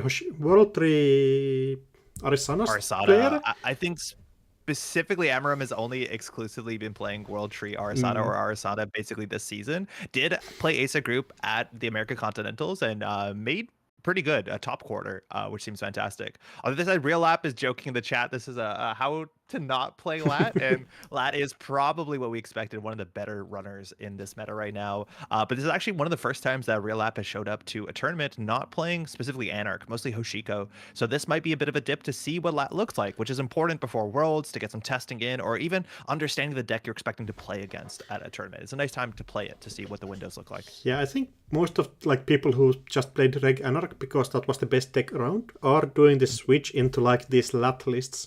Learning these shaper lines, I think, starting the game, draw into hedge fund, definitely not a start you typically want to see. Yeah. I have to discard 2 cards. Oh no. We saw that start before. ASA, that's not the start you want. It's hard to imagine ASA not having installed a remote server. I don't think there's agendas in archives, but I do not know what you're jettisoning here. We'll see if Lat has some good pressure on HQ. Again, Burner doesn't show up in a lot of Lat lists consistently because it does have anti-synergy in some respects to Lat's ability of matching hand size for card draw. I just want to say at the top, apologies, we're on a new mirror. Huge shout out to XDG who set up the JNet mirror. So all these accounts that you're seeing are new accounts. So a lot of folks don't have pronouns specified. So we're not aware of every player's pronouns. We're going to be saying they as much as possible, but apologies if that's the most accurate that we can produce at this point in time. Yeah, good shout out there. And Amarum kept that hand on that opening on Asa. Feels that was a keep? Yes, feels somehow wrong there. No. Yeah, now Lat is pretty good at busting early remote servers. It looks like it's sure gamble to Anacom, so Anacom not triggering it, but we do get that Lat draw. So Amarum, I'm pretty sure we'll have an ace install, but starting to draw there and 7 cards in hand. We've gone through 3 more in archives, starting with a hedge fund. So we'll see that ace double install again. The first time you install a card, you can do another one. Yeah, that feels like the ace start I expect to see. Yeah, that's more what you want here. If it's a Rashida, we're down to 4 cards in hand. A lot of times against Lat, you do want to either empty your hand or just have a Spin Doctor secretly on the table if you want to draw that, deny that draw. And we'll see if Lap here can get down the SMC and Trick Shot. I think that's probably the scariest open into the probably valuable upgrade of remote server. Dirty Laundry, running HQ off-world off is not a surprise after that start. Yeah, 100%. Yeah, Anacom card draw here. Pinel threading a 50-50 here, unless you're assuming it's an upgrade into a Rashida. But there might just be an agenda there. Finding the Rashida. Sniping it. Great start. Losing value a bit on the Anicam draw or Lat draw, but I think you take that 100% this time. Still worth it, yeah. Getting the Stone Ship down too. A valuable card on top of the Anacom for the don't die strategy, but also to be able to get that hand size flexibility, whether it's start a turn to start with 7 cards in hand. Oh, weak fully operational. Not even getting the ace install first. Yeah, red level clearance being played here. Double install. Okay, Asa's firing. Upgrades. We're assuming there's 2 of them in the remote server, whether it's Seamless Longitude agenda. Amarum probably has another agenda in hand. We have gone through 15 cards just about, with 1 agenda so far and no filtering. We've discarded cards, probably not agendas unless there's a Spin Doctor in server 1. But Lap here, there's almost no server that you can run that doesn't feel good here. Yeah, 100%. I think it feels like Amarum tried this start where you start without an ice, but you hope that you just mandatory draw and find it to start pushing your Rashidas out, but just didn't manage to find it at all. I think that's a really good read. Yeah. Sometimes you have the upgrade, and then like upgrade and ass at the same time means that if they trick shot or overclock, they're getting down the Tranquility and the Managarm or the Rashida, whatever combination. Like it actually does give the runner click compression when you stack them without ice. So Lap here needs to figure out. We're expecting. I think SMC into trick shot is still like the kind of busto way to attack this remote server, but a hard think and only 4 cards in hand. Low power, fully operational. So we're assuming there's maybe even 2 agendas in hand here, unless Amarim's pushing out for the first time. Yeah, This lap deck classically, if this looks like we've only seen so many cards, but it looks like Sokka's list, and that list is really good at getting down cheap early breakers, drawing 4 off Diesel. Let's see the trick shot here. SMC hitting the table as well. We might just overclock the remote as well. Yeah, overclock SMC. Yeah, overclock coming down. Yeah. Going in that remote, start clearing stuff up. Bran, Ooh, probably good. not the ice that you can deal with this sort of rig. Although I think you can. Propeller, yeah, for that 3. card is so busted. Yeah, Propeller means yeah, you're Yeah. breaking Brawn only once, but it's only going to cost you 3 credits after you install, and obviously SMC as well. So 6 altogether is basically just the overclock. Leaving Lap on exactly 5 credits is enough for the Managarm. I'm assuming we're going to pay for 5. That means you can't trash Rashida, but if there's an agenda in the remote server, Amarim's down to 2 credits. It's not even that easy to score out. There's a Holoman, so looks more like a Jai type list that we saw Yeah, Continentals on the full Alpha office, office. yeah. Oh no, Lap is on game point. There might just be Iquas in hand, and with only 2 credits, that Holoman is not something you're frightened of. Yeah, although Lab did go down to 0 credits, so next turn if Amarum has anything to do, you can start scoring this, but still 2 credits is not what you want to see.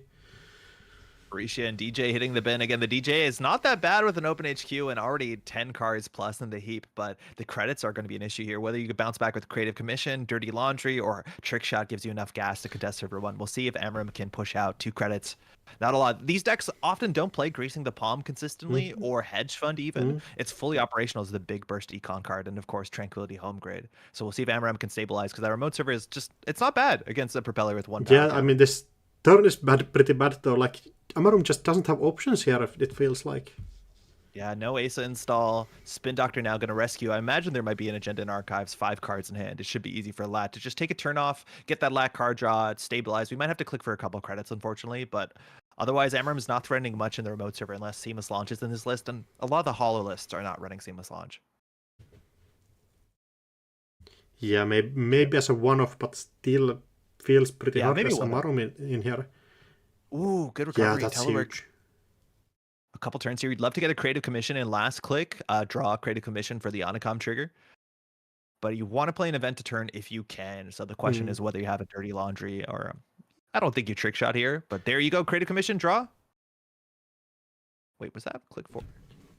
Yeah, I think that was click 4. It was click for credit, install telework, click telework. Oh, yeah, creative. 100%. You could have used we don't get Stone flat Ship draw. to get extra card draw, but Yeah, you have to discard one, but you're Yeah. right. You could get up to 6, discard down to 5, get 1.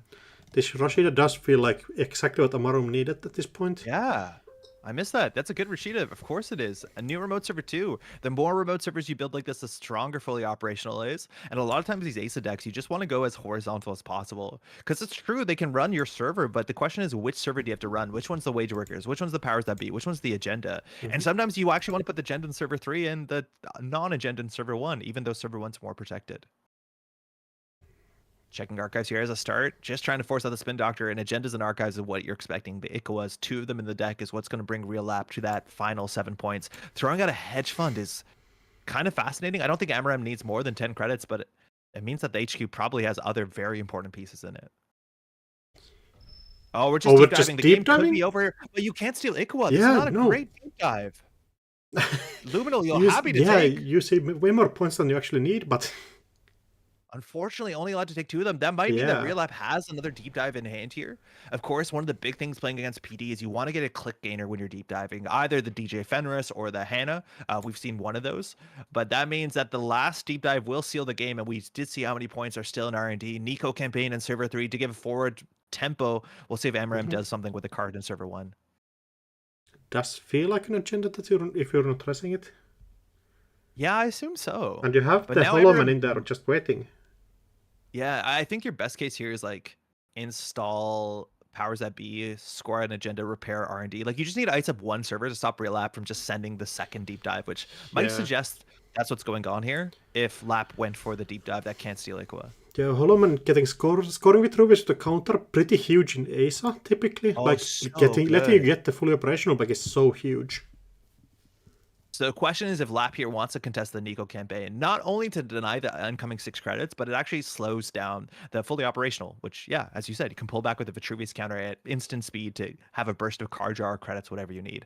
Emram is doing good to claw back. That Holloman, if you can't stop the money, you can score agenda into agenda. Not the 4-2s very easily, but you can continue to push out here.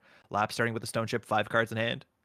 Should be able to get a lat draw here. We have the Telework for 3, and this the second deep dive, this looks like Sokka's list, should close the game off, and Amram needs to respect that by double icing one server or spreading the ice out across centrals. Yeah, feels like I don't think we can go after Nico campaign. Hitting a drafter at this turn would just be so like harsh. Going after HQ? Running HQ. Might be an agenda there. This one, Blade, if you do want to steal that on threat, that's a good grab. That's a hard card to interact with. Yeah, just going back here. I don't know if we send the cup at it. We're going to see 3. Maybe we are. Tattoo, Gatekeeper, Holloman, nothing.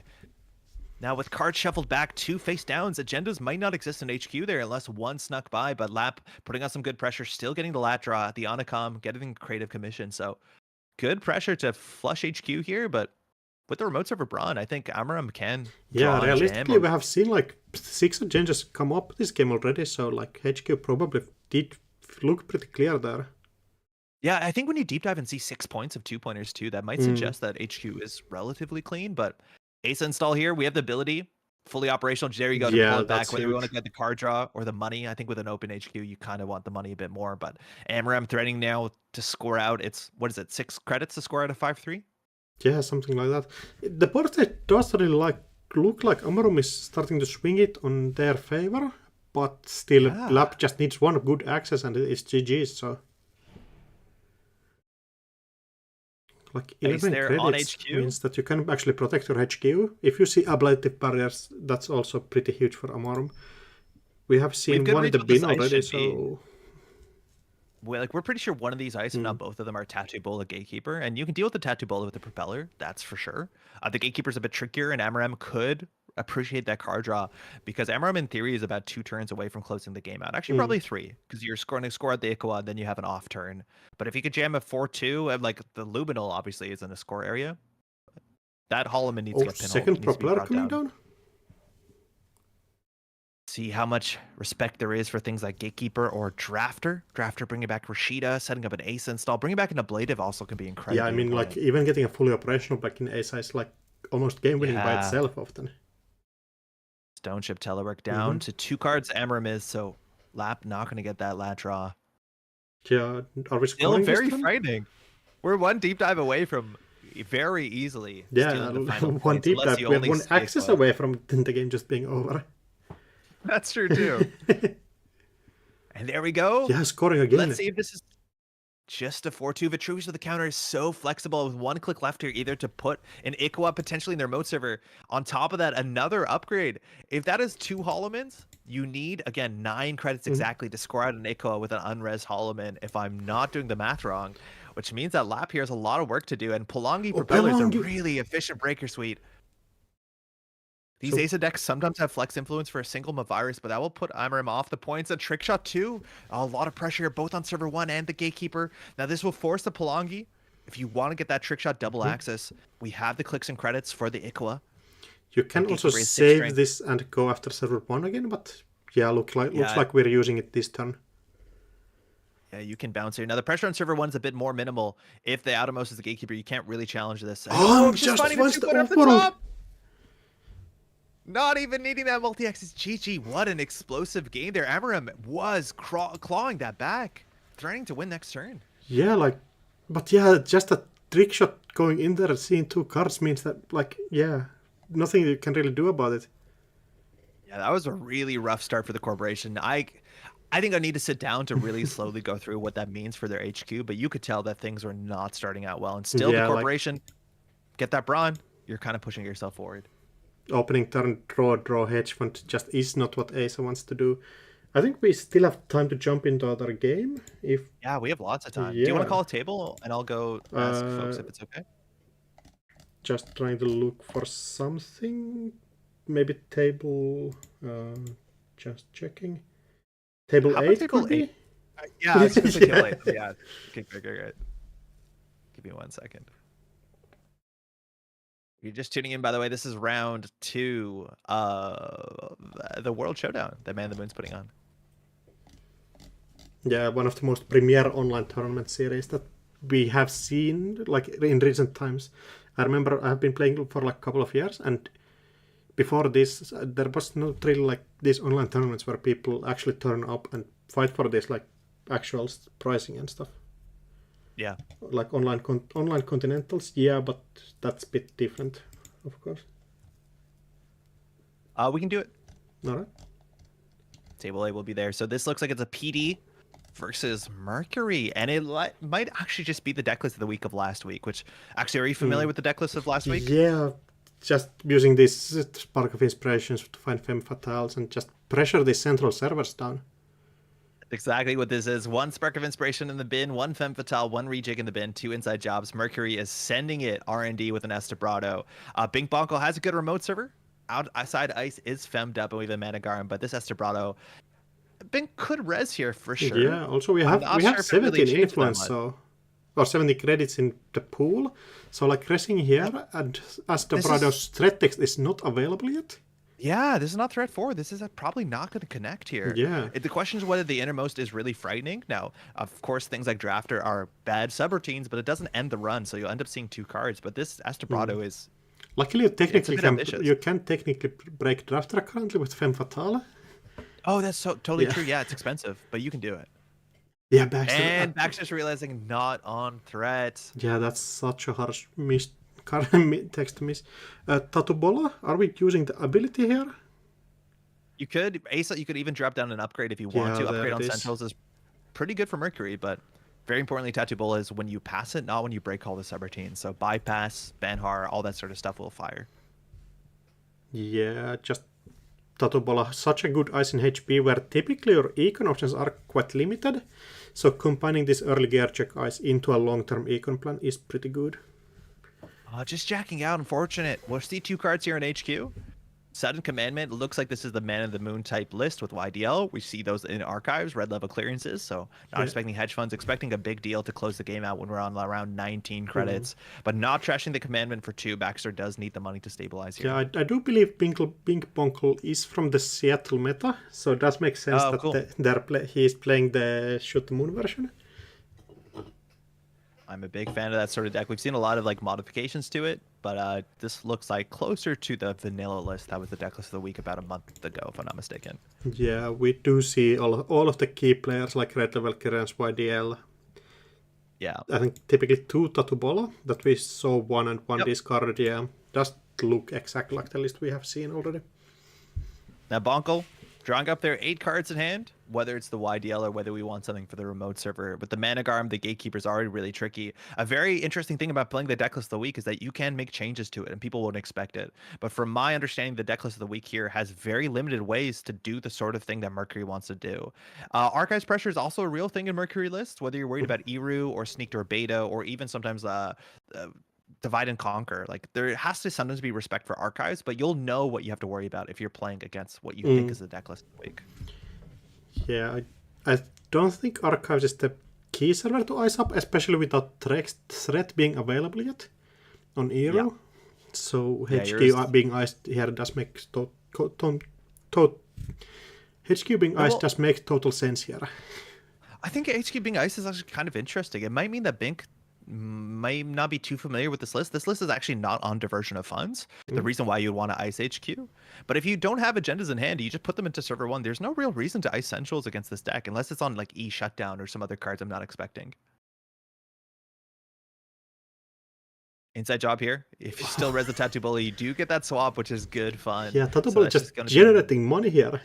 Just kind of sick, yeah. And it's also very importantly to end the run, which you need to present to end the runs. And Gatekeeper into Spin Doctor, that's what you expect. I don't know if Bink has that ice in hand, and just putting the ice in front of HQ, or sorry, has the agendas in hand. Putting that ice in HQ might make it look like there's some sort of tasty agendas for Mercury to sweep up. Just drawing here. Again, drawing means that we're missing something. Whether it's the agenda to push in server 1, whether it is the defensive upgrade, whether we're just in the big deal waiting room. Sometimes you can just big deal for the 4-2, the Midnight 3 Arcology, and just repair financially with your digital life. But Scoring out of 4-2 here means that we can threaten to win the game with the big deal. Yes, even Closing the with game on just being a 18. gatekeeper, I think against this Mercury deck, even a gatekeeper does feel like it's probably like Yeah. pretty safe. And that's what I mean. Like, I'm not sure what this deck has to deal with Gatekeeper. Estebrado only works on Centrals. Inside Job will never get through this Gatekeeper. I don't think it's on Boomerang because Boomerang does not do Mercury stuff. So there's a chance that unless you're splashing in things like, in theory, Abigail is a way to bypass code gates, this server might be bulletproof. Yeah, Unless you realistically, it's fem the like Gatekeeper. I mean, yeah, but you then have to drop the second fem somehow. You spark it, right? Yeah, with 2 credits though. I'm aware it's expensive, but I just like this server looks good. Yeah, especially with another ice being added there. Actually, the one ice does feel like it's doing the least here with Inside Job like getting through there, but Yeah. Now, Estebrados, we can count them. Once we get to threat 4, there's going to be more pressure on central servers. And with Hermes, sometimes the board state can slip backwards. But we just saw one as soon as we dropped into the game. So there are 2 more Estebrados and no more inside jobs. Also, rejigging the Femme Fatale gives you some flexibility. That's a really cool way to move around the Femme's Kiss. But R&D here, it comes down to whether you can start just kind of getting lucky with that R&D pressure because we don't have a lot of options of running the remote server. yeah, I think like if we see Ping Pongle scoring next turn, there is Game a can be chance over in 2 that there's a chance that we drop like the hero and go after R&D with the threat text being enabled. Yeah, I'm not even sure if this deck is on Iru. Influence on 3 sparks is 9, so you do still have some flex slots there. You have 6 influence to work with.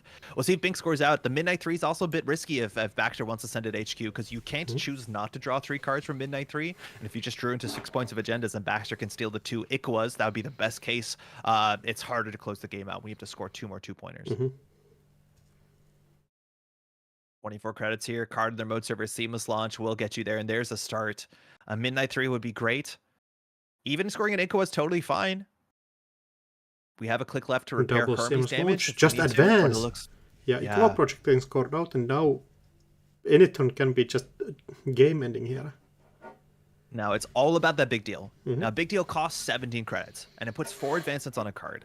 Importantly, that means if Bink starts his turn on about 16 credits, and sometimes even a bit less with greasing the palm and red level clearance, you can install a 4-2 or even a 3-2, the 1 Luminal, and just Big Deal to close the game out. Now, Big Deal is a trashable card. Obviously, agendas are stealable, so it's very important that Baxter gets a pressure on this turn and bounces with Hermes. Whether we're on threat 4 now, so we can get to R&D with Estebrado, or we just want to open up HQ, you have a couple options here, but Baxter needs to get very, very specific, very good central runs to disrupt the threat of Big Deal just closing the game out, or honestly, Big Deal could just put it in server 1, I imagine. Realistically, yeah, I would assume so.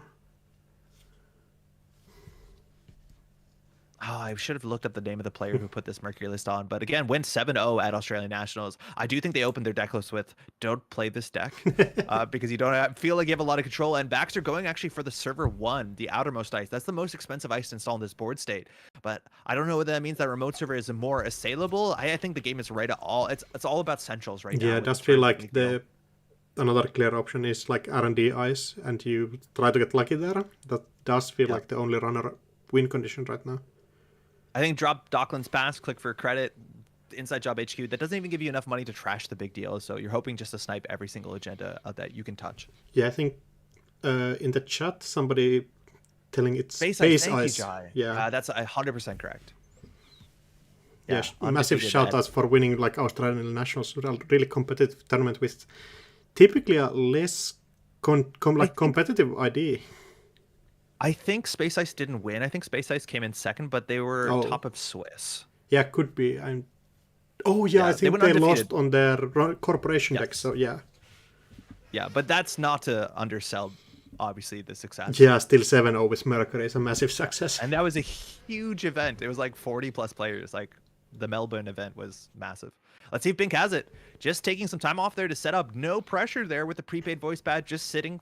Want to making a call, but we got the Earthrise Hotel down. Going to get some card draw coming over the next couple turns. I'm worried that there's not going to be next couple turns. Sudden Commandment. We can even afford to get the click back here. YDL makes that a lot cheaper, but you can pay 3 credits beyond 17. Whether we're fishing for the big deal or fishing for an agenda here, can you pay 2 credits to draw clicklessly 2 cards? Yeah, I think you can. Yeah, basically, I think you're just like digging here currently. Or sorry, not 2 credits. Well, if you play a YDL, it's even cheaper, but this is an expensive red level clearance, that's for sure. Greasing, a great start. Oh, greasing the palm. You can actually just use this Yeah, for fast that- advance. Like, if this is just a 3-2 Illuminal, you could just fast advance with sudden commandment greasing. It's a really wild combination. Yeah, just gotta hope your opponent gets tagged somehow. Well, not even. You just get the click back, and then you've installed the card with 3 Oh, clicks. yeah. Oh, that's actually pretty is- sick, yeah. Yeah, it's startup NBN fast advance. This is like the thing you do. It's kind Yeah. of sick. Yeah, you can play red level clearance to get a click back. Like, there's a lot of ways to cheat it. And it looks like Bing Bong is saying, I don't have the big deal. It's in the remote server. Can you run it single advance also? Yeah, making just that look advancing like an it. Ikoa. Yeah, I'm imagining that's an Ikoa, which is even more safe when Baxter's on 0 credits. It's more so that Baxter needs to get an access here to bounce with Hermes. Whether it's Inside Job HQ on 1 credit, you just need a touch card. You need to get in there. You need to get the Hermes because we're pretty sure that's the 5-3. And that, obviously, in hand is harder to score out. Credit. Dirty Laundry Archive is going to touch 1 face down card there. That leaves you click to run centrals, but you can't touch the Ikoas and centrals. But you might still be able to get a nice Hermes here. Whether it is, you can't actually Estabrado because you don't have the click left. So you have Yeah, to just missing like, the extra click. can Inside Job HQ? There's no Inside Jobs. You have to just like, Astabrado HQ and hope. Yeah, just came for a credit, not enough. No pressure there, Bink. That gatekeeper is massive. Just going to advance out to forward. Yeah, offload of West, like just doing it. Clean sweep there on the remote server. Unfortunately, Mercury not getting those hot rips from centrals, not getting that spark action, but that can be a very frightening deck. It snowballs in a really, really difficult way if the Hermes can start ripping up board states and there's more servers for Yeah, I Mercury to think touch. the game very much comes down on early game. The write-up wasn't kidding about double ice servers. I think the Space Ice's write-up said specifically, as soon as there's a double ice server, you start sweating. I would not recommend. Yeah, well played to both players. We still have 16 minutes, so we should be able to jump into other game. Yeah, let's do some looking around. I'll see Yeah. which games are still available, and then I'll dive in. I don't know if you want to look at the roster.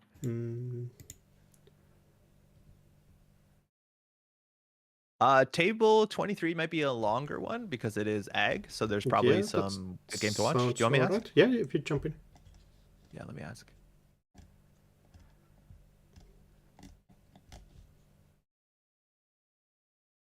Oh, it's not what I thought it was, but oh, I just got kicked out. Oh, I think it's just ended, yeah. I think it just ended. Okay, let me check another one.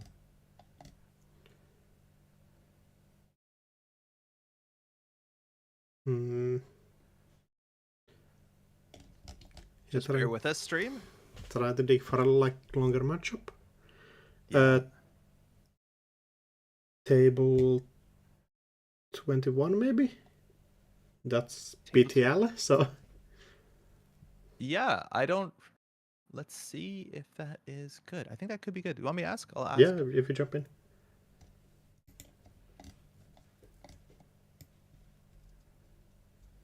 Yeah, this is still 2 points each. So it looks like we're going to have a game to watch. Just getting confirmation whether we can watch this table. Oh, no, not yet.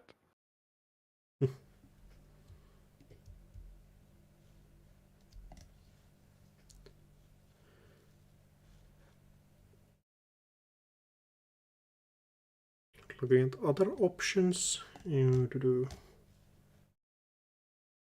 Oh, very cool. So apparently WKC is actually streaming this game. I'm not sure where.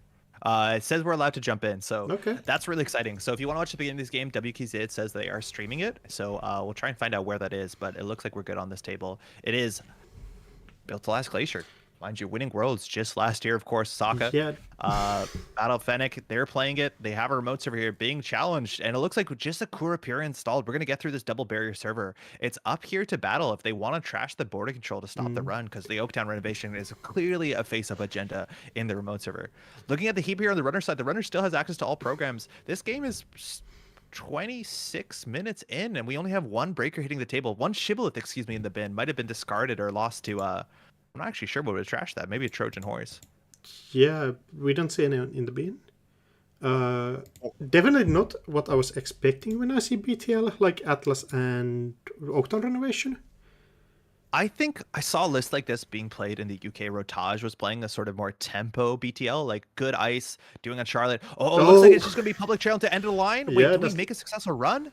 Looks like we did. Yeah, does look Just like some it. good fundamentals here. Built to Blast is blasting. 2 cards in hand. WKZ not going for the axis. Looks like there's a successful run, but well played to both players. Public trail to end the line. Classic modernism is what we're doing here. Gonna close the game out. Let's go. Yeah, like just jumping in, and definitely not what I was expecting there. Like typically BTL, I think like 15-hour games where opponent just advances like logjam manually.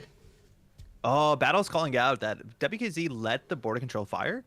If they broke it, Battle would actually be slightly short on credits to do the 7 credit play of Public Trail to end the line. Now, in theory, there could have been a finance card in hand. It would have to be something low to the ground. But yeah, that unfortunately did slip through. Well played to both players. Very interesting matchup there.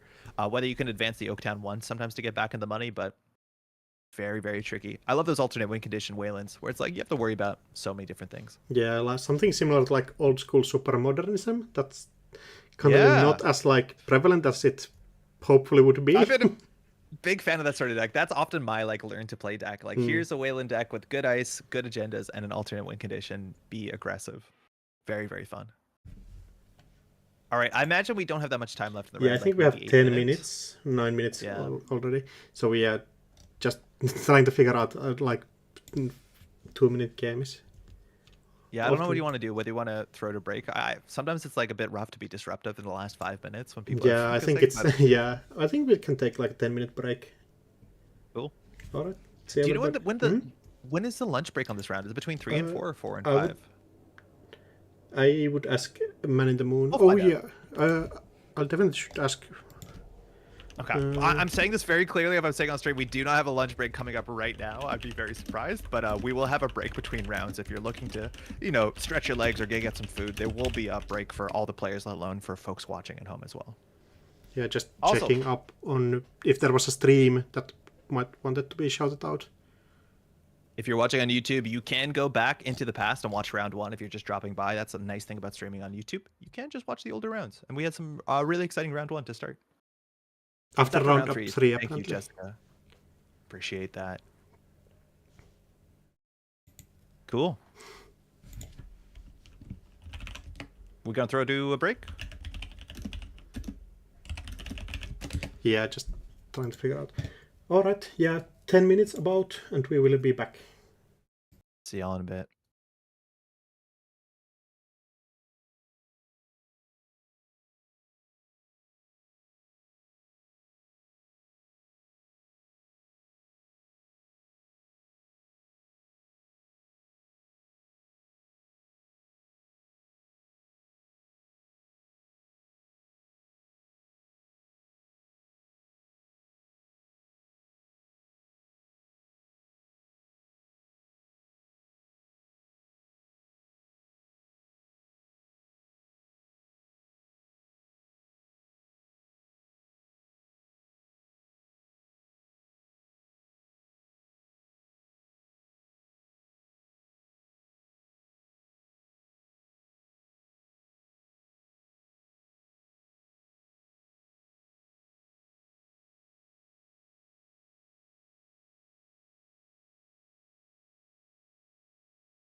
All right, round 3 coming up. I think after this one there's going to be lunch break, but just before that we have this exciting Egg Infusion into 419 matchup. Not completely sure about who's favored here. Like typically Egg Infusion maybe could be good in the Criminal. Like Criminal's options of breaking ice are quite a bit weaker, I think. It's tricky. So 419, again, if you're on Amakua, that is, you can get some good pressure. Once the corporation does get everything iced up, and Tattoo Bola can be a bit tricky, you purge, you have them a virus. It's hard to rely on that Amakua rig. So if this is the sort of list we saw as a deck list of the week, that Shoeflower, she posted a couple weeks ago, which is on Mining Accident, it's up to Fire RL to get that early Charlotte to stabilize economy, and then you don't really have to push agendas out until like turn 7, turn 8. And at that point, Issei Mark 2s, it's pretty difficult. Things like diversion of funds, like all this sort of stuff interacts not favorably into Egg Confusion. Obviously, trashing ice is going to have an implication on the game, but run events, which Criminal loves run events, can be a bit hard into that Egg Confusion 17 influence and some scary ice. Trying to get some information to look at. Fire RL, mind you, fantastic competitive player. I can pull up some data, but if I'm not mistaken, Fire RL, was Fire RL the startup champion a couple of years ago? I'm not sure about that. I just know Far RL was one of the like top finishers at last summer Showdown, and diversion of funds coming down turn 1. That's pretty huge. But Symbol Rig here stopping the run. Holding what I'm imagining is a Rashida off. Amakua can get through that, but you're not worried about face checks on 4 credits.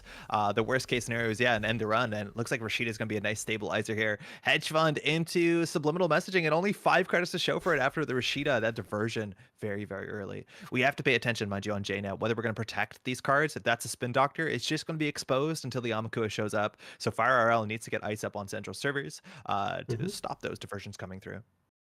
Oh, and Hans Review just showing up here, plus 10 credits. Good. That's pretty huge at the start of the game. Yeah. Gonna allow you to fix your hand if you have agendas in there, and the ice on HQ to respect the diversion. And the question now is, how many risks does Wild want to take? If he's okay face checking into a Nancy, saying you're paying 8 credits for that, I'm gonna lose some cards, but that's a fair trade. That is quite true. Checking archives here with the Spin Doctor. Gonna force a shuffle back. Looks like that face down is an agenda, and we want to make a run a turn. If we can keep the subliminal messaging down, that can be quite important. Yeah, I think like early pressure definitely depends on what kind of a setup Wild does have. Like typically, if you use the criminal breakers, this stuff is going to get expensive at some point. You don't have really these turbine engines that let you like consistently start breaking ice. Yeah, Cheswa's really important. We'll see if this is a Mining Accident. Otherwise, Cheswa does go pretty far. Again, a lot of the ice you're seeing in the Jideki card pool either has 1 subroutine or 3. So Cheswa can go pretty far against some of that big subroutine ice, as long as you get your Amakua up to speed. Install Advance looks like a Charlotte. We're just pre-resing it. I love that respect. Not only does that play softly around Hermes, but more importantly against falsified credentials. Because it's really easy to say, I think this is an asset. And it looks like we're just going to pull it down. Having the Yeah, like Shibboleth coming down from hand. Extremely good breaker at the start of the game, but will it fall off pretty noticeably at later stages. Now we can shift the Thimble Rig around, but I don't think you want a cheap Code Gate res in front of HQ with 2 more diversions expecting to come through. Yeah, I think that would be. This is interesting. Do you force Wild to pay 2 to trash the Charlotte, or do you want the 3 credits? Like, that's a lot of money for Wild. Yeah, it's a really difficult decision. Like at the end of the day, you have already spent a credit on it, so we kind of want to get it back. And I think Fire RL will use those credits better, like setting that ice up that really tax Wild more during the game than this 2 credits to trash this. Ooh, early twinning. It's your favorite multi-axis against Ag Infusion, because Ag Infusion's ability doesn't interact favorably with it. We're just boosting into the Shibboleth. We've got to boost 2 for 2 and going to see only a single card on top of R&D. So that twinning threat is going to be important, as much as Wild only has daily cast coming in for credits. So Fire RL can use a sprint here. As soon as there's ice on the table, it is going to entirely shut down Wild's aggression, because Sice and Tons are a problem with not many cards in hand. And Nazis are not great when you're trying to pressure R&D. It's up to Fire RL just to ice things down and then start getting that sweet seat subliminal drip, and then push into the remote server. Yeah, well, definitely needs to find some economic engine here, like drop down a second daily casts, or just like click for credits, play. Just running here for the, I guess, twinning counter and a, like, make sure that your opponent doesn't get those subliminals back. Exactly, yeah. And Fire is going to want to ice up archives in general, not only to stop those like fun runs, but we're still expecting dirty laundries. I don't know if Carpe Diems, but I think the biggest thing is icing up archives stops the pinhole threading. And Hmm. upgrades are really important in these lists, whether it's La Costa or Anoetic. Those are very important cards to shut down the scoring patterns of these corporations. Sprint. This is our second sprint, if I'm not mistaken. So we're doing a lot of time running here. This is a hard card to keep track of, especially when you play online, where that click happens pretty quickly. But the corporation now is shaping his hand. So understanding the agendas probably end up back in R&D. It's going to put more pressure there. But it's really hard to tell if you're dividing by 5 what sprint does to that math. There's that archives run. This Yeah. is going to do a lot of work because unless Wild wants to take a risk here, and sometimes taking net damage when you're holding a breaker in hand is just not feasible. It also means you're going to probably have to spend 5 credits to hard install a Carmen, which is a lot of money if Wild can't click for a credit here and like maybe play a sure gamble. This is going to give you that easy subliminal turn after turn. Hero is coming down, so you at least want to double ice these servers before you start scoring out, I would assume. Yep. Especially with twinning on 2 counters means that first time you score, there will be consequence. Third sprint coming down. Whoa. Some of these lists I've seen are actually wanting to play Sprint over Spin Doctor, and Fire RL is definitely an Ag Infusion specialist. I'm having trouble dredging up some statistics here, but I was expecting Fire RL to play Ag because he's been doing a great job. Was Fire RL not one of those players during that 15-hour stream at one of the last showdowns? Yeah, playing the last finals playing triple brand and me laughing hysterically at the people actually playing sprint. It was like 6 in the morning and Sprint is doing work. So definitely Fire knows his way around this matchup, as much as 419 isn't the most common. Okay, my data is up. Yeah, you're right. Fire coming in first at the last summer showdown. First at CO. Just feels like a couple weeks before that. But Ag Infusion is all that he's been playing in the last couple tournaments. Paladin Poem coming down. That's a card you really want to see, like getting this early. Just consistent money. That's not money interactive. And speaking of non-interactive, we're going to hit that sort of like Euro game status here, where both players are just have their little goals they want to do per turn. You have subliminal messaging. Ideally, we want to get like a La Costa and a Charlotte in the remote server. As much as that remote server is pretty soft, Fire's probably going to decide whether he wants to move that Thimble Rig on the innermost on R&D to get a scary ice in server 1. But Wild here has some good setup. That twinning this early. He has the time, it seems, to financially recover, but he's just going to be able to install a card every turn, get those twinning counters. And again, it's not Maker's Eye, it's not Trick Shot. It's hard for Ag Infusion to stop the twinning counters because you don't spend them until they actually will convert. Yeah, like only weakness with twinning this game could be that if you hit bacterial first agenda, the rest of your twinning kind of goes to waste. But yeah, if you steal 3 points, you kind of can't be sad about it. It's like reality. It's not reality plus, excuse me. Replicating Perfection circa 2014. These sort of like, I'm going to play an econ card. I'll install 1 card. But 2 cards on a remote server. I think you're guessing this is a Rashida with Fire only on having 2 cards in hand. Cards in hand is really important. Not only to have Tattoo Bola ice swaps, but just to feel the Anoetic Void. Rashida here is definitely the best case. An Awaken Plant, trashing a Diversion. That's not the easiest card to play in this matchup, but also an Amakua hit the bin. Yeah, I don't think Amakua is ever coming down this matchup. I think you're just relying on your normal breakers. Yeah. I think now that we've seen the Shibboleth, like sometimes Amakua comes down anyways if you're on like Unity or you're on Echelon, but it looks like it is just the more in-faction breakers. Influence looks like it's spent on twinning, Paladin Puemo, and a bit of card draw. Spin Doctor just shuffling 2 sprints back. So much effort just to stay in the same spot. The card says sprint, but it's kind of a bit of a slow shuffle if you ask me. So we'll see if Fire L can use those to control the density of agendas across the central servers. It's Wild. Probably is not going to face check until we draw into a Carmen or a mutual favor. But having the spot, having the time here to get that rig sped up. Do you think Fire's just going to push here if it's like Anoetic install agenda advance, or is that way too risky? I would assume so. Like I feel like you do it if you have like any sentries in there.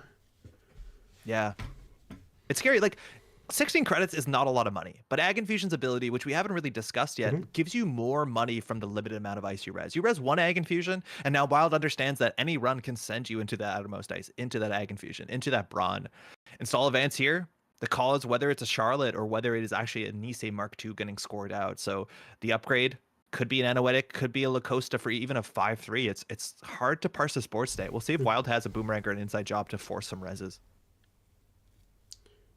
Yeah, the money goes fast. You res 1 Anansi, you're down to 6 credits. Yeah, we're just saying, show me a sentry. I have 6 cards in hand. Saisentan is not going to flatline me. Pay 8 for Anansi. I think we're more likely to see a Bran. Even maybe a Botu would make me happy. Oh Oh, no! Saisentan, yeah. Calling What do you event. call him? Yeah, you should call event. Oh, Oh, that's there's so the many hit. cards coming down, but just 3 cards. And No events. yeah, it Hitting doesn't really matter here. program and 2 resources. So now you can force Wild back into this if you want to move or trash this ice to throw onto any server. But it looks like Wild is just jacking out, saying, I died to double Saisentan. Anansi is technically not lethal, and it would bottom out Fire Owl. I wonder if you can afford to continue through there. I don't think you think it's double Saisentan. Yeah, I think you're in a good position. You don't have to like throw it away. Like contesting this, getting that money out of RRL. And if this is like an upgrade. It's a Biovault. Yeah, Biovault in there. So that obviously moved pretty quickly, but that's the third and final Spin Doctor that was on top of an advanced card. And so the advanced upgrades in the format are very minimal. Vladislavsk City Grid is not a huge expectation on 4 Influence. There is that really bad defense construct. Defense but construct, yeah. Biovault is the one we're expecting. A staple in Ag Infusion decks, as much as it's kind of fallen out of meta for being slightly too slow over the last summer season. But Fire RL is very comfortable getting those 2 advancements, pre-resing it for both Falsified and Hermes Respect, and just saying, I'm the Glacier. Yeah, I think that your breakers are not that good. Idea behind switching into Void is that you need something to tax out Turbine rigs. But people have been starting to make the switch out of Turbine a bit, like Lats playing like only precursor, like token breakers, and Criminal coming bits back means that you don't actually get as much value out of Anoetic as like Biovault stopping Deep Dive turn, for example. Yeah, that was the big conversation, is understanding that like Biovault might be too slow. You have to go a bit faster. You have to score the Nises. You can't just sit there against Turbine. I like the term token breakers. That's a really good term. Wild. Getting down the Carbon for 5 is very expensive. And while this thing does break Saisentan for 3, it also breaks Anansi for 5, which is really not that bad in the format. Yeah, those numbers are pretty good. Like now you have your chess where you have two like drip icon. You can start actually running here and pressuring stuff.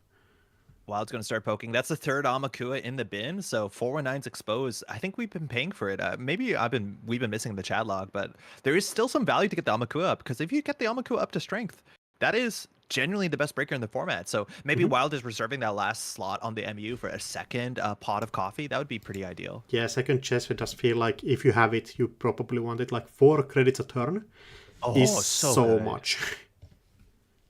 Card in server 1 and an ice in front of it. Subliminal is just getting played over. Fire RL cannot res a lot of stuff. I think Wild does not want to find Tattoo Bolas here, but this might be the case where you actually just send it R&D or even HQ. For like you get 3 access and get a Wake Implant counter, and if you hit an Agenda, Heramis bounce will be massive here.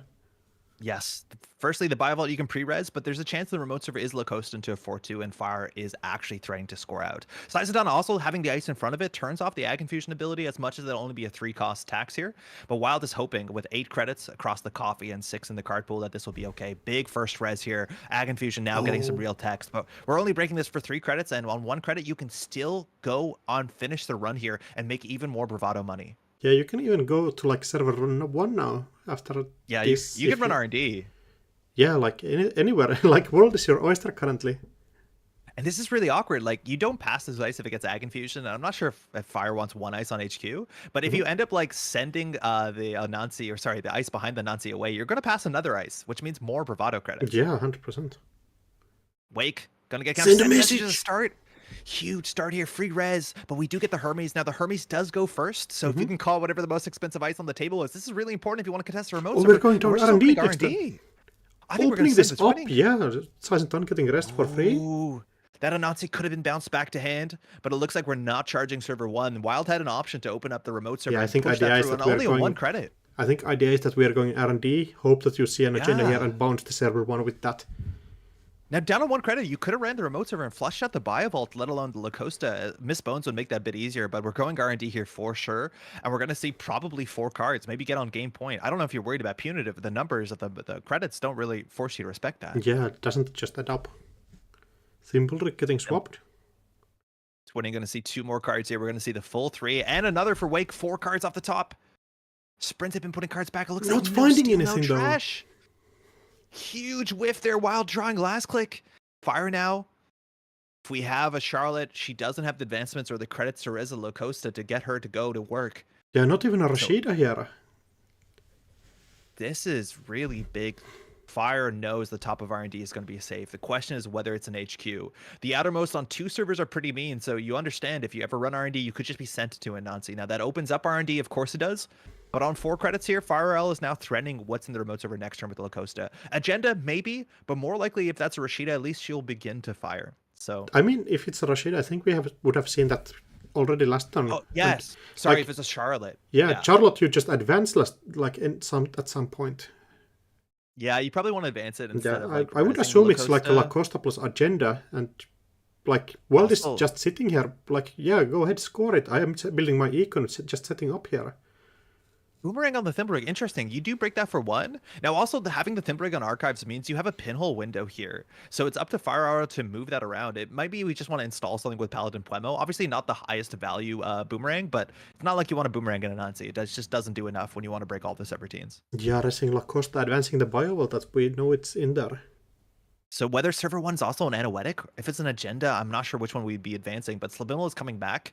Wild actually could have ran Archives there just to like break the code gate for free to deny the Subliminal. You have to keep in mind that Subliminal is a lot of money when the corporation's on low credit totals. Yeah, 100%. Like just a free credit turn is so huge. 5 credits Wild knows that is the basic line for hedge fund next turn. So I think we see pressure here. Yeah, 100%. Yeah, you want the pressure here. Paladin Puemo working. Dirty Laundry. You know this is going to connect. There's 1 face down in Archives. Yeah, you know the top of R&D, so going HQ, you need to make it make sense for you. And at least with the Chesva, you're breaking a Nancy only for 3. And with the Wake Implant and the Twinning, you might be able to sweep HQ as much as I think you know 2 of the cards in HQ. So we're going to take a turn off here. We got that Dirty Laundry in. We've got that Twinning counter. And we're just going to say, hey, we're probably going to have to steal 9 points this game, but as long as we're charging the Twinning once per turn, we might be able to get there faster than the corporation. 16 credits. This is quite the game here. The runner just setting up and full Breaker Suite. Hopefully a second nice pot of warm Turkish coffee. FireAll now advancing the card in server 1. It looks like it could just be a Nisei here, but that will open up the server to a Hermes. I struggle to read these servers. Is it 2 Biovaults? Oh, it's a Nisei. Exposed. Oh, exposing it. I think can we just run it? Clearly came from HQ. We know the top of R&D, but there's a Nisei in there, so you have some threats. Whether you can go R&D and break lock with the Twinning, I think we can see 1 or maybe 2 new cards here with the Twinning and maybe get the bounce. Biovault obviously going to come into play, but running the remote server, fleshing out the Biovaults, even Pinhole and Archives is really interesting here because you need to run a server that just has ice. Second Boomerang. You can also just like run R&D, see 3 cards, hope that you bounce the Nisei. I just think 2 of them are still known because we saw 4 2 turns ago, right? Oh yeah, could be. I'm not counting that. We're going to go through the Nazi, mind you. Chesva's only for central servers. We're going to get through the Saisanton. We can maybe take 1 net damage, but it looks like we're going to break for the Carmen for 1. Now, the innermost is a problem. Either going to redirect you into the Nazi on centrals, which the Chesva will, again, assuage a bit of that damage, but it looks like a Tattoo Bull. So economically, this is so hard where the Tattoo Bull is so much money. We haven't seen a Brawn yet, so charging the Kurapir is going to be worth something. But now it is up to FireAll. Firstly, the Tattoo Bullet swap continues to set up the Ag Infusion pressure if Fire has an ice in hand. But also now we're going to have to flush out. You have to flush out these Biovaults. See if we res it here. Again, that's the upgrade we're expecting. We know the Nisei is the orange highlighted card. The second advanced card is probably a double Biovault, which next turn or probably 2 turns from now is going to be another problem. So it's up to FireAll to understand if he wants to fire the Biovault. I think he has to fire the Biovault. Yeah, I would assume so. Oh, it's an expose. Okay, so that's the install. It's a border control, resing the Biovault, getting popped instantly, ending the run. So now you know the server is a Nancy into Saisanton into border control. Or potentially just, instead of the border control, it's cheaper. Pinholes running? Yeah, pinhole for the Costa is sick Costa here. pinhole running. It's so massive here. Yeah. Yeah, trashing La Costa is sometimes as important as trashing the defensive upgrades because you take far an entire turn back where not only does he have to start to spend money to advance the Biovault, but he also obviously scoring at the agenda unless he's on Seamless becomes very difficult. Yeah, Pinhole is like such an important card where you always want to have a server that you know you can run. So we'll see if Fire is going to move around that Thimble Rig to make it a bit easier. I don't think there's a server you can move it. Like opening up R&D seems pretty bad. HQ not being iced means that there will be a deep dive snake in it. Or yeah, if you put it on HQ, exactly. Yeah, you're open to diversion. So it's hard. You're right. Like I don't know if you swap it with the Saisanton, that might be okay. Yeah, So that's another card probably... in server 1, Mhm. threatening either an Anoetic or the second Lacosta. It is the second Lacosta. We're getting exposed there. Again, that might have come off R&D, so Wild could see that coming. On one card in hand, too, you have to be a bit careful around Fuji. Not so much Snare, but there's a chance it's just send a message. Isn't the deck usually on like 3 Bacteria, 1 send a message? Yeah, that's the typical like baseline Bacterial, allowing you to protect central servers much better and offensively Yeah. score it out. So Yeah. Wild drawing up here. If that is Lacosta, you can score at the Nisei. It'll cost you 6 credits, but you do have that end the run precog power. Very powerful. As much as twinning is still quite good here. You can send it R&D and see, I think, 3 new cards. Yeah, right now, yeah. Just 11 Wild. cards in the stack. Oh, diversion funds just being thrown out here. Just being annoying. Well, see, again, if this ability gets used, it means you can run R&D relatively safely, but there's a big chance you can get thrown into the Nancy. That will open up HQ next turn, and if Fire wants to score out, then you have a server you can contest, but I think Fire might be able to slow roll it. We'll see how scared he is of that Hermes. There's a redirect, forcing you to encounter the outermost ice, not approach, so it means the corporation doesn't have the ability to res the ice, but luckily this spider is already well awake. Yeah, and now HQ completely open, so next turn I would assume that we're running there. Yep, only 3 credits. I think Fire might just have to ice HQ and hopefully get enough value off of the. Looks like actually we're contesting this. Oh, yeah, 3 you credits for can this. just like go in there. Now, you know it's a boarding control, so I don't even think you can get through that if it's res. I mean, at that point, yeah, border control just being res for 1, basically, if you just get the money back. Now this is really tricky. If we think the outermost in R&D is probably the Tattoo Bola, so it's hard to pressure. HQ is obviously the vulnerable server here, and there's one more diversion of funds in the game, which can be pretty meaningful. The issue is now understanding what does Fire want advance. This is a huge Lacoste advancement. Whether you prep the Biovault, whether then you can res it, or whether you get the advancement on the Nisei, score it out right now, or whether you think you can hold off 1 turn and slow roll this. Because you know how many agendas you have in HQ. In fact, Wild should know how many agendas are in HQ, because I think at the last 4 cards drawn, we knew all of them. Yeah, just don't think there's any agendas there. So you... And Wild doesn't have enough credits to actually challenge this server 1 at all. A diversion won't stop the score out, so the question is, can you get enough pressure on now? A lot of these criminal decks don't run on interactive economy. Ooh, nice little falsified for the sick. Gain 4 credits. Yeah, and an counter. Can't even res your agendas. Good dirty laundry here again. You'd need to be running to make your money often as criminal. So we'll see if the Paladin Puemo, if she can get a card installed. But we're actually gonna access cards here. Just a lot of big ice. I mean, you have so many counters of winning, so why not? Yeah, that's true. Yeah, we have a lot of counters. You're very right there. I don't know if Wild's going to send it R&D here. 1 face down in archives. We've turned off that subliminal messaging, but the game seems to be in R&D and obviously in the remote server, and that's a good remote server. Wild, only 10 credits left. There's going to be a fixed economy here. Understanding with it's just, is there another card to install with Paladin? Like, do you have a boomerang? You just want pre-install last click? Yeah, I would assume so. Like, otherwise you would need to start, Rip Paladin. So she's gone with 3 credits, but that's okay because we always have Cheza, and the Cheza means you always have the twinning. As long as you're running central servers, you'll always charge before you access. You can just boost a breaker. Now, Fire getting the double advancement here. Fire can slow play this. Ice on HQ, advancement on the Biovault, and just say, I'm going to res the Biovault. I'm going to be safe. And this is the sort of like, oh, hedge fund too. This is the sort of play where you know Fire Owl is an expert at his Ag Confusion. There's a lot of like, having the agenda on the table, let alone an exposed agenda, let alone with 2 advancements to Hermes. Like, some players are not comfortable with that, but Fire RL is comfortable with that. Understanding the sort of threats and understanding that we're probably going to score this out for very cheaply with just Lacosta. Biobands go in archives. Thimble broken for free. Shibboleth still has this nice 3 strength. We're going to draw 2 here. Only 5 cards left in the stack. We'll get a cheap install, hopefully, with that extra piece of coffee. And it's just a daily cast, seeing a Tattoo Bola thrown out. That's a card that you have to be a bit careful of. Obviously, it's good financially, but you don't want to put too many cheap barriers in front of the runner that will start bypassing your Botus and your Bronze. Yeah, definitely, like, there might be a world where Wild just runs out of econ this game. I think Wild is nearly there. Yeah, like, Power 9 just Wild doesn't have that much credits. 1 really good twinning can close the game out. I think the density in RD is really high. Not actually pre-resing the Biovault here. I wonder if that's on purpose to force the bounce there as opposed to the ice, but you can definitely pre-res that Biovault and not get that advancement bounced. It looks like we're going to pull that border control, and actually that's a really, really good bounce there, because now it's hard to get that Ag Infusion ability, let alone border control ability, after the runner spent all that money. Well, you still have border control, you just don't have Ag Infusion. And if you put an ice in front of it, you no longer have a Nancy bounce. A second card installed there?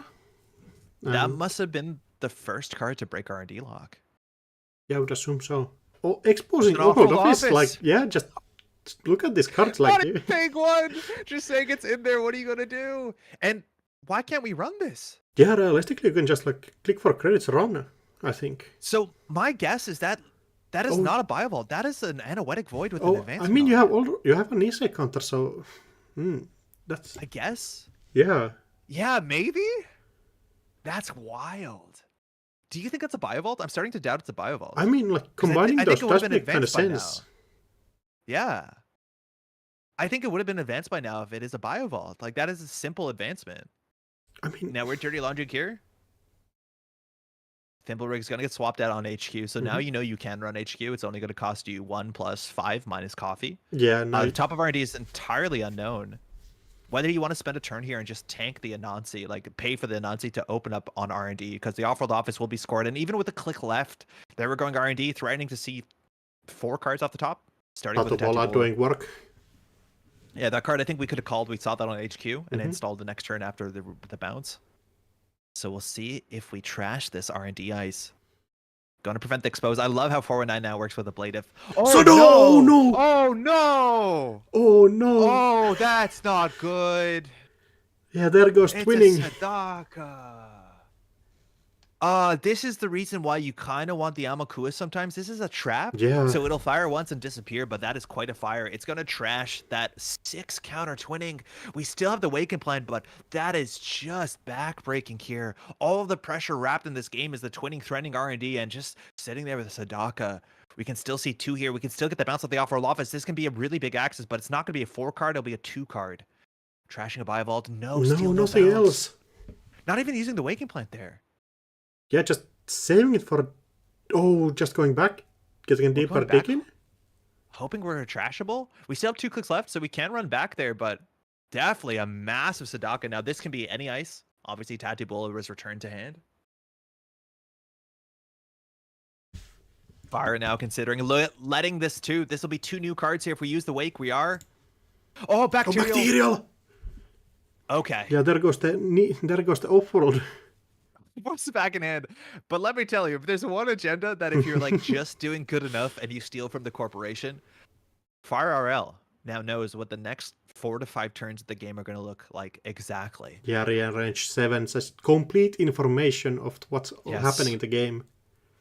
Now, if you have those sprints, of which I believe every single sprint went back in R&D, you can always shuffle the deck, but you'll know what's on top of the deck. You'll know what your weakness is to Hermes. You'll know where the agendas are. You know what the ice is coming up. This card is incredibly difficult to steal in the mid game and not feel like your next couple turns are, I don't want to say hopeless, but Close it's enough, like Nisi yeah. Mark II is the precognition card. It's about, that side powers, but it's actually bacterial programming that gives you the most precognition you could ever ask for.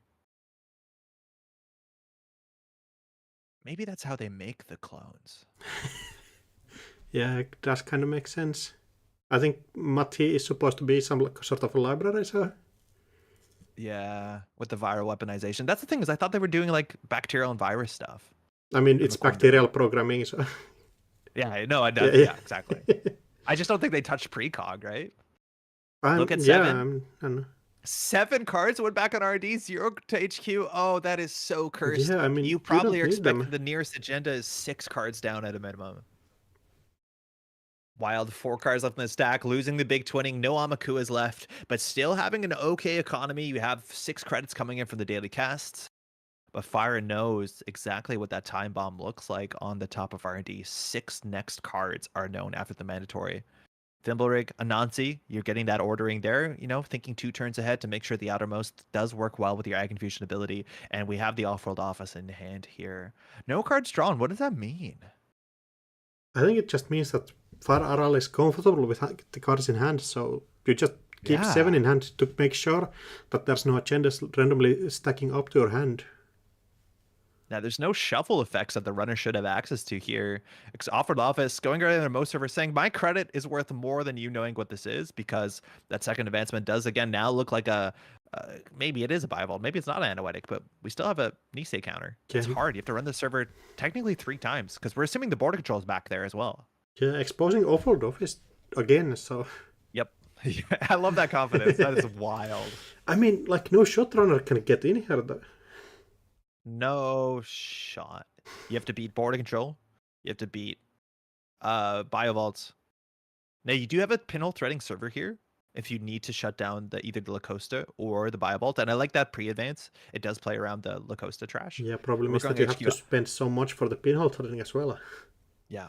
There might be an agenda in hand. I think this is the hope, that there's at least one agenda still hanging out in hand here. You obviously want the Waken Plan charges regardless. This is expensive, but this is kind of the good value access you can get this turn. It also turns off Subliminal, which could actually just matter as much as Offworld will fix a lot of those. Yeah, getting just a single access.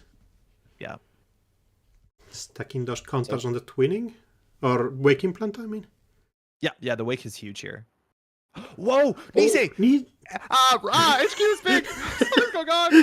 Oh, pinhole threading! Pinhole. Oh, this game is sick. Yo, just... Wild is just playing so hard here. Yeah. The Thimblerig moving over, being pressured by the pinhole. Whether we're going to go for the Biovault, but that Nisei being scored here, knowing the Offworld office is not going to replace it. HQ definitely has points in it. 1, 2 pointers all you need. And Fire here, if you trash the Lacosta, is not going to have a server to jam the next agenda into. So whether you go for the Biovault or whether you go for that Lacosta to say, I know the agenda's going to be stuck in hand, this is a game. Oh, accessing the Lacosta, yeah. It's the Lacosta, which means that Faro can't get the agenda out of hand this turn. Yeah, just it has to sit there and be advanced manually. And then you can open up R&D. Thimblerig sliding to archives. I'm not expecting the 3rd pinhole as much as I am kind of the 3 pinhole gamer in the modern meta. Single advance on a double advance. We're looking at Biovault into what we know is an Offworld office. Wild only on 4 credits with Coffee and Daily Cast coming in. Yeah, but just 2 cards left in the deck, though. Yes. The Corporation is 5 cards known on R&D. We don't have the Waken Plan charge. It was end to run Hansei. That's good money. Yeah, here. we're just setting up Econ here. Like, never mind scoring this. Like, no shot. Corp runners getting in here. Why waste time scoring this? Do you Hansei the agenda out of hand? If you're if you're like that, yeah, but If you're like that, it's a play. Yeah, Preventing expose on HQ. The Nazis are no longer threats here if you want to run R&D. You're not going to get really upset, but running R&D doesn't do anything when the Corp knows the top of the deck. It feels so like there will be just like a random value Dirty Laundry run on archives at some point, so... Yeah. Oh, there goes the second coffee! That was the second last card of the deck. You needed that 6 years ago. But no, still... Not making a run. Even without the deck, you get 4 credits a turn to run stuff, so yeah, it's so much. Now, Subliminal is coming back in hand. That actually is really important. Not only the credit thresholds are getting a bit narrow, but just having padding in hand. But Fire's just playing it, which means if you have a 4-2 in hand, I think you would actually keep that Subliminal to make it a 1-5 instead of a 1-4. So I don't know what that read is, but it looks like Hermes going to return an ice to hand. It's off the HQ. We've made the Thimble Rig on the remote server. So here, Wild has some options. Running R&D, the next 3 cards I think are no. We're just going to go HQ. Yeah, saying, HQ. Hey, I don't... Yeah, Ag Infusion doesn't do much on this. Oh, big old Bran. That cost so much to break with Kurupira, though. Do you just triple click through this for sure? I mean... Wait, you have coffee? No, you triple click through this. I don't know what else you're doing. Yeah, I feel like you'd have to do it that and just like... You have to at least single click, and at that point, you might as well just click twice more. You're going to get through the Nancy for 1 credit. Yeah. You're going to get a Wake. If the Hermes hits, like, if Fire has to use the Biovault here, I think you're okay, because that remote server is like... Yeah, I think you can click this, hunt down the 1 Tattoo Bola that's somewhere, and get a Kurupira counter that way and go through Bran for free. Yeah, clicking through does look like it. Oh no, Fire! I don't know where we're pivoting here, but that HQ run seemed really important, because we know Fire has an agenda if Fire stopped it. Running R&D? Now, if this is the border control, that's actually very, very important, because we have the Thimble Rig border control play for the remote server. But R&D, these are 3 cards. These are known. Yeah, we know not this. Getting a lot of value off of this. I guess like you can check it and keep the corporation honest. Uh-oh. Pinhole. So this will probably end up eating... Oh, and this throws you into the Brawn. This will probably eat the Ag Infusion, opening up R&D with 2 cards left. They could be agendas, and now Brawn's going to fire, getting an ice on the table, which turns on Ag Infusion. Yeah, that's... Wild Wild's board state is actually slipping a bit. Actually, Fire all, yeah. I think Wild needs to consider breaking one of yeah, these. Mind you, if you actually do break all of this, you end up like with the Chesser credits, you're probably better off just breaking all of this I think because you end so. up Then you getting get a that. free Yeah, counter on Kurupira, and then you can yes, actually do stuff. yeah. It doesn't fire, let alone you're using your coffee, which is great. Yeah, I think you want to break this here. It's a bit of maybe a sunk cost thing, but you're actually only paying 2 Yeah, credits to get that Kurapir counter. I mean 4 credits. Yeah. Paying 8 to break Baran with Kurupira is so harsh. Is it? No, it's only 6. No, it's it's 8. eight. It's 8. Never mind. Yeah, it's 8. It's 8. And All now- right, Fire yeah. now. Time is coming up. We have about 3 minutes left in the round. That timer might not be exactly accurate, but Fire is behind on points. If Fire wants to win the game, either getting 2 points will put you up on time. But R&D, we're at the point now. R&D, I think the next 2 cards are known. It might be 1 card left or 2 card left. Apologies, the tracking is might be a bit off here. But WoW is at the point of threading to see those cards that could be agendas. Yeah, I something think if like nothing was added to hand, there might be agendas on top of R&D. This click or next click, and also maybe trashables. yeah, something like install advance could be just a game here, but it really depends on what's on top of R&D. Like FireRL has complete information. Typically, when you see Bacterial Shuffle 7, you put the agendas on the bottom, so like that point is coming up here. Yeah, it's either this or next turn. So Wild here with a Kurapir threatening to get through the bronze, so you run HQ for 1 credit. We're pretty sure Fire has an agenda in hand, but Fire can obviously put that in their mode server. Sprint! Oh no, huge, well timed. So the 2 cards that were on top of R&D, which might have been agendas, at least one of them are now in HQ, and those will be shuffled back. So obviously the order of R&D is unknown. R&D seems like the softer server. Do you shuffle here. It has agendas back no though? eyes. Like you can keep agendas in you hand. keep, Hope that opponent doesn't hit. I don't know, because Wild has been kind of hard to track, Yeah, right? like- Wild had a good HQ run last turn, but then swung R&D. I mean, like you need to put a card in the mode server. yeah, you have to What do also you do? protect R&D. Otherwise, Wild is just going to run HQ for like 1 credit and then go Yeah, double get the R&D. wake charge, Yeah, then go R&D. Yeah, it's really, really hard. I think you have 2 pressure servers. You also, if you have an agenda in hand, it probably goes into server 1. I think we're at the point there might be an agenda in archives, but like that's a ridiculous play that I am not brave enough to make. It might be right though. yeah, 100%. Like install advance is kind of alright here that you at least tie on time. Yeah, install advance, even like get agendas in archives and say on last turn, you're no way you're running archives, especially when it can throw you into an Anansi. It's Yeah. not that bad, but it's not great. Now, the big question too is if server 1 was a Biovault, because we had multiple times, again, to res what could have been a Biovault to stop runs. I don't know if you use the Biovault before the Nisei. I think you do use the Biovault before Yeah, the Nisei. typically you want... Actually, Oh, I think HQ! I think server 1's an Anoetic. I still do. Yeah, it would totally make sense, but like it doesn't expose to the bola. Currently Yep. doesn't matter because Kurupira already has the 3 counters on it. Install. Hard on their mode server. Yeah, just Okay. draw a card. Is there, RD is open. RD is open. Is there a way we play longevity serum in this deck? I don't think so. The 4-2s are so much better. Yeah, but like 3 advancement cost.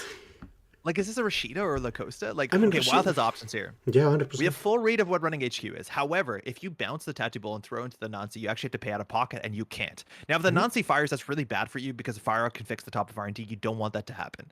So here, you can just start by running R&D, see if a Biovault gets popped. But like R&D, we're looking at, what, 4 more agendas in the deck? In the game? I Is mean, it you 4 or you 5? can just I break think- the, like, reshuffle. You can take 4 net damage and then go HQ. Yes. You can definitely take the damage. The problem is, like, mostly boosting is the issue. Like, at that point, you can pay 1 more.